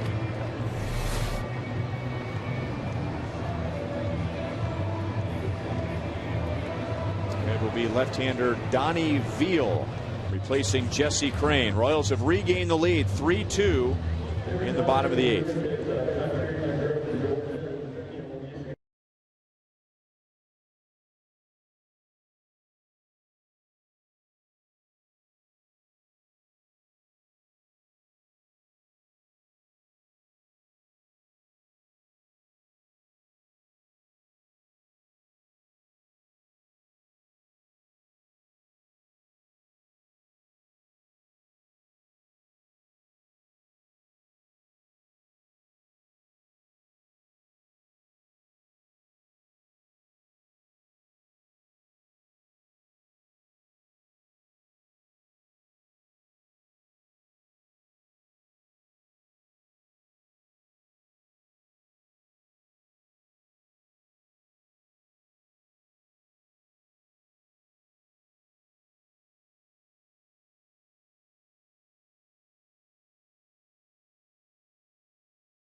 When Salvador came back from his injury, they all knew, especially the coaching staff and his teammates, what an addition he would be without making a trade. And he's provided that. Back behind the plate, his pitching staff's come around. His bat's always been there. What a difference this guy makes in their lineup. Driven in all three with the 2-run double in the 6th. After the White Sox tied in the top of the 8th, puts the Royals back in front here in the bottom of the 8th. It's Donnie Veal, who came on to face one batter last night, and it was a left-hand hitter, Alex Gordon, and now on to face Eric Hosmer today with 2 on, 1 out, and down and away, ball 1. Eric feeling a little better now as he steps in. It was his error, and it was not a routine play, but an error nonetheless that led to Chicago's 2 runs in the top of the 8th. He's 1 for 3 today with an infield single.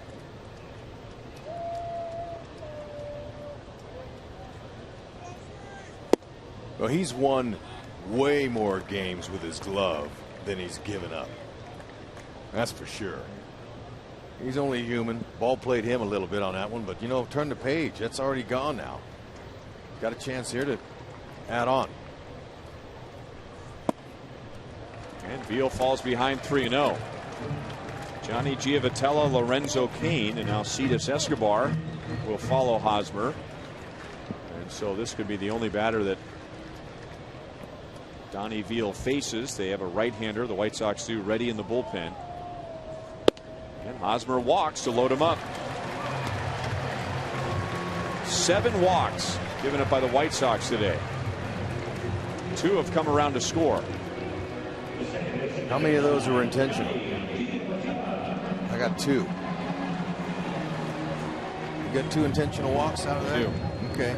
Well, Ventura, he's been trying to mix and match, putting some guys on, and so far in the series, he hasn't won. He hasn't made a good decision when it comes to mixing and matching.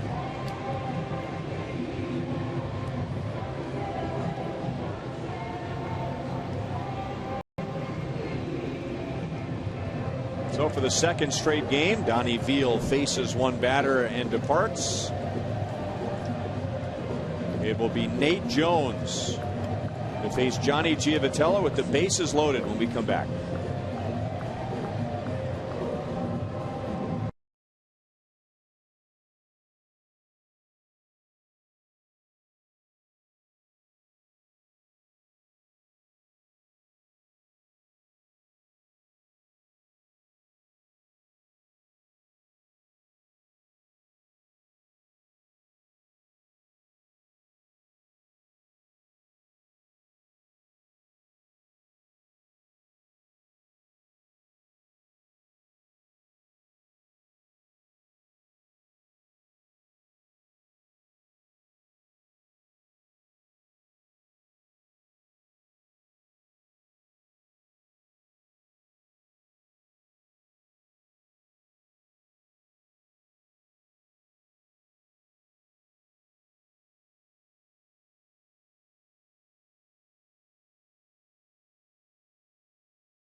Johnny Giavotella, and gets playing in his 2nd game since being recalled. And on the topic of opportunities, there's a big one out in front of him right here.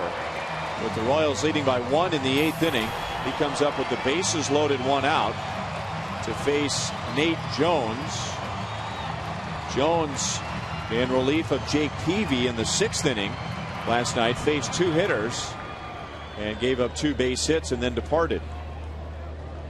Yeah, Gio has a chance here to do something special.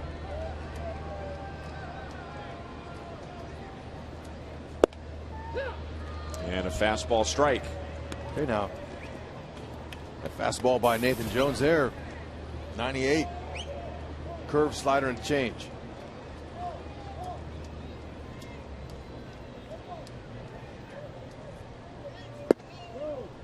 One and one. Royals had a 2-0 lead into the top of the 8th. The White Sox scored 2 on an error. The Royals come right back. Salvador Perez driving in all 3 runs for the Royals today. His single scored Dyson, and now Perez is at third. Moustakas is at second. Hosmer is at first. And it's 2-1 on Giavotella. Gio has a chance to step on their neck. That's a term used in baseball when you got a team down. Go ahead and finish them off.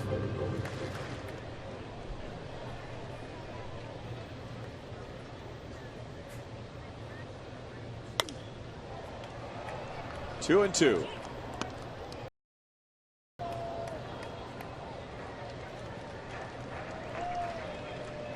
In his first stint with the Royals, and that was from early May until early June, 1 month and 1 day, Giavotella hit just .217. But when he was swinging the bat well, most of his base hits were to center field and to right, and going the other way is a strength of his. He's been a number 2 hitter most of his career. And he pulls this one to third. Olmedo to the plate. Pierzynski to first, and it's off of Konerko's glove, and the Royals will get a run out of it.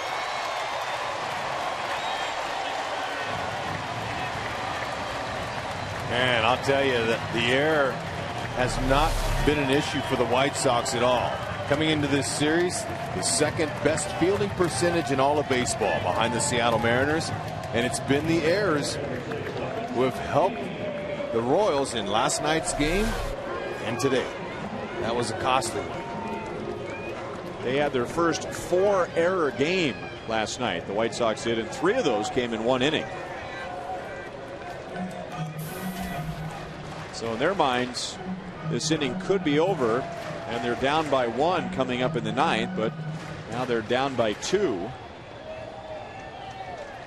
And it's Lorenzo Cain with runners at first and third. The error is on Pierzynski on the throw. 0-1 to Cain. Lorenzo singled to right last night against his pitcher Nate Jones. And also what might be on their minds is they can't get out of town quick enough.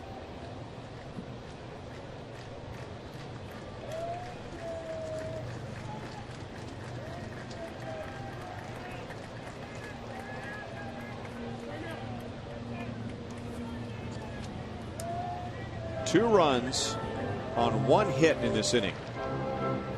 There have been 3 walks and an error. And now the White Sox today, they have walked 7, and 3 of the 7 have turned into runs.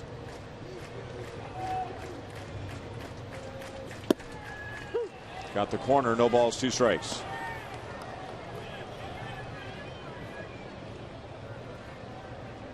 The Royals are believing that they have a chance to win every single day they show up now. They have that kind of confidence going. Ooh, tough borderline pitch to take there, but there's some 99 for you. Pitching, defense, and timely hits. We've been seeing it pretty consistently now in this month. Giavotella's running, and a base hit for Lorenzo Cain. Hosmer scores, Giavotella goes to third, and the Royals have a 3-run lead in the 8th.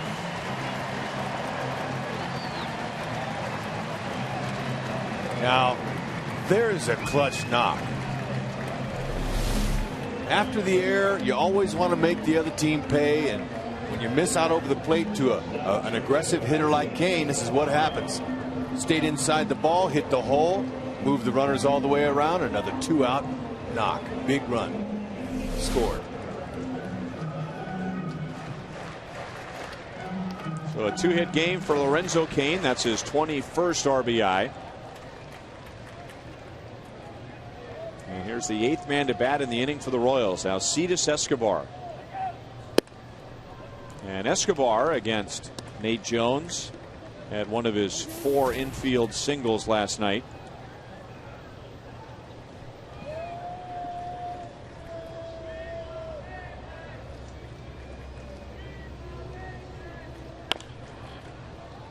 One and one.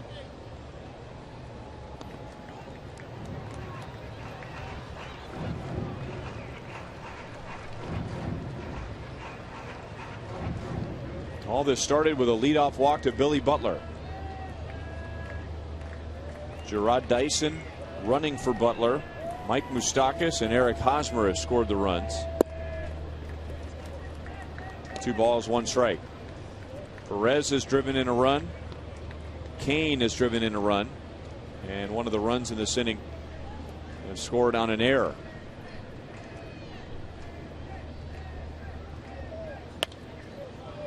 Two and two.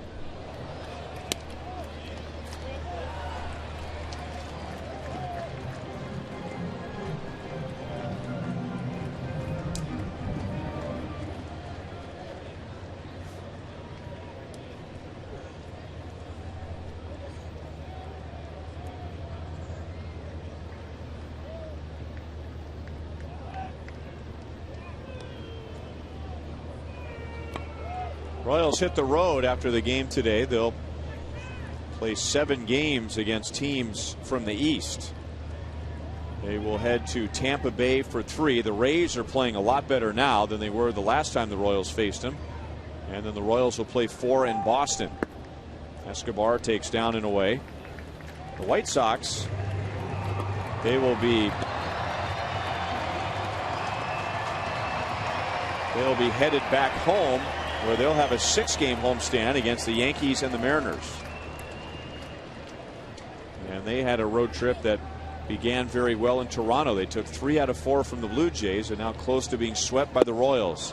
Escobar strikes out. The Royals come up with 3 runs in the bottom of the 8th inning. Billy Butler walked. Gerard Dyson running for him, steals second. Perez drives in the first run. The Royals end up with 3.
Guthrie talk, 0.94 ERA now in his last 4 starts. How about the rotation, guys?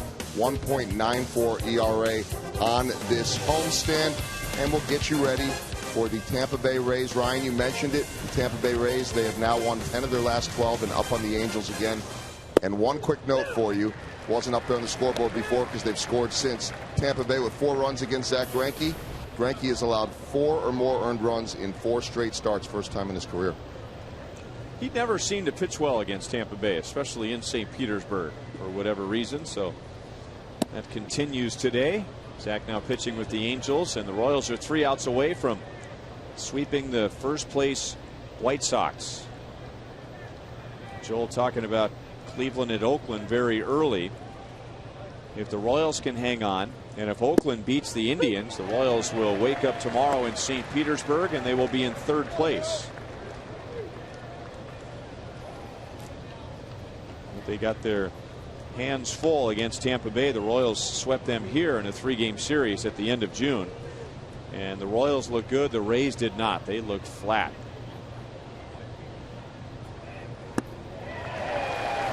Adam Dunn strikes out to begin the top of the 9th inning. His 3rd strikeout today. And his 175th of the year. Yep, the slider. Missed it by a mile.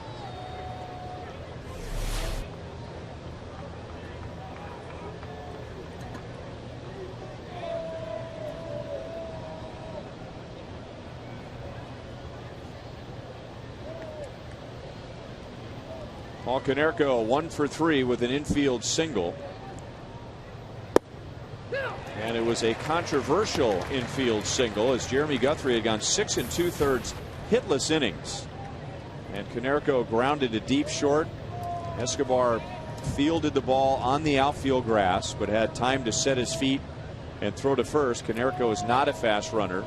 The ball got past Hosmer. It was ruled a single, which produced many moans and groans, primarily from the broadcast booth.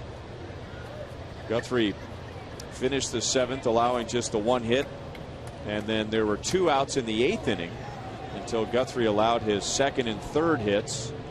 So he goes 7 2/3 today, allows 2 runs. Both of those runs are unearned. And the Chicago White Sox continue to struggle scoring against the Royals. They have averaged fewer than 3 runs per game in the season series. And in their last 5 games against the Royals, they've scored 11 runs. So they've seen the best of the Royals pitching.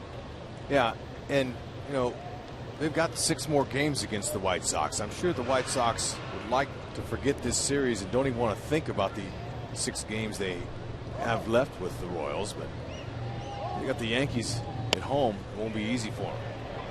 Shallow right, and Francoeur got a good break. 2 down in the 9th.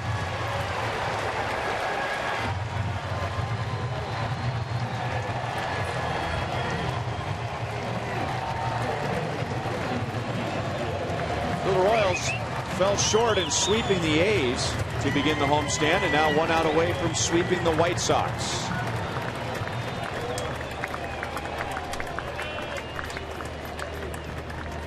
There are a few brooms here today. And now Alex Rios, one of the best hitters in the American League this year, but he hasn't shown any of that in this series. 0 for 3 today, 0 for 11 in the 3-game series.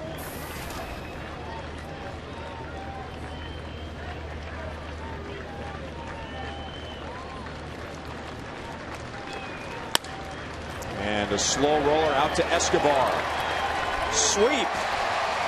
The Royals take 3 from the White Sox.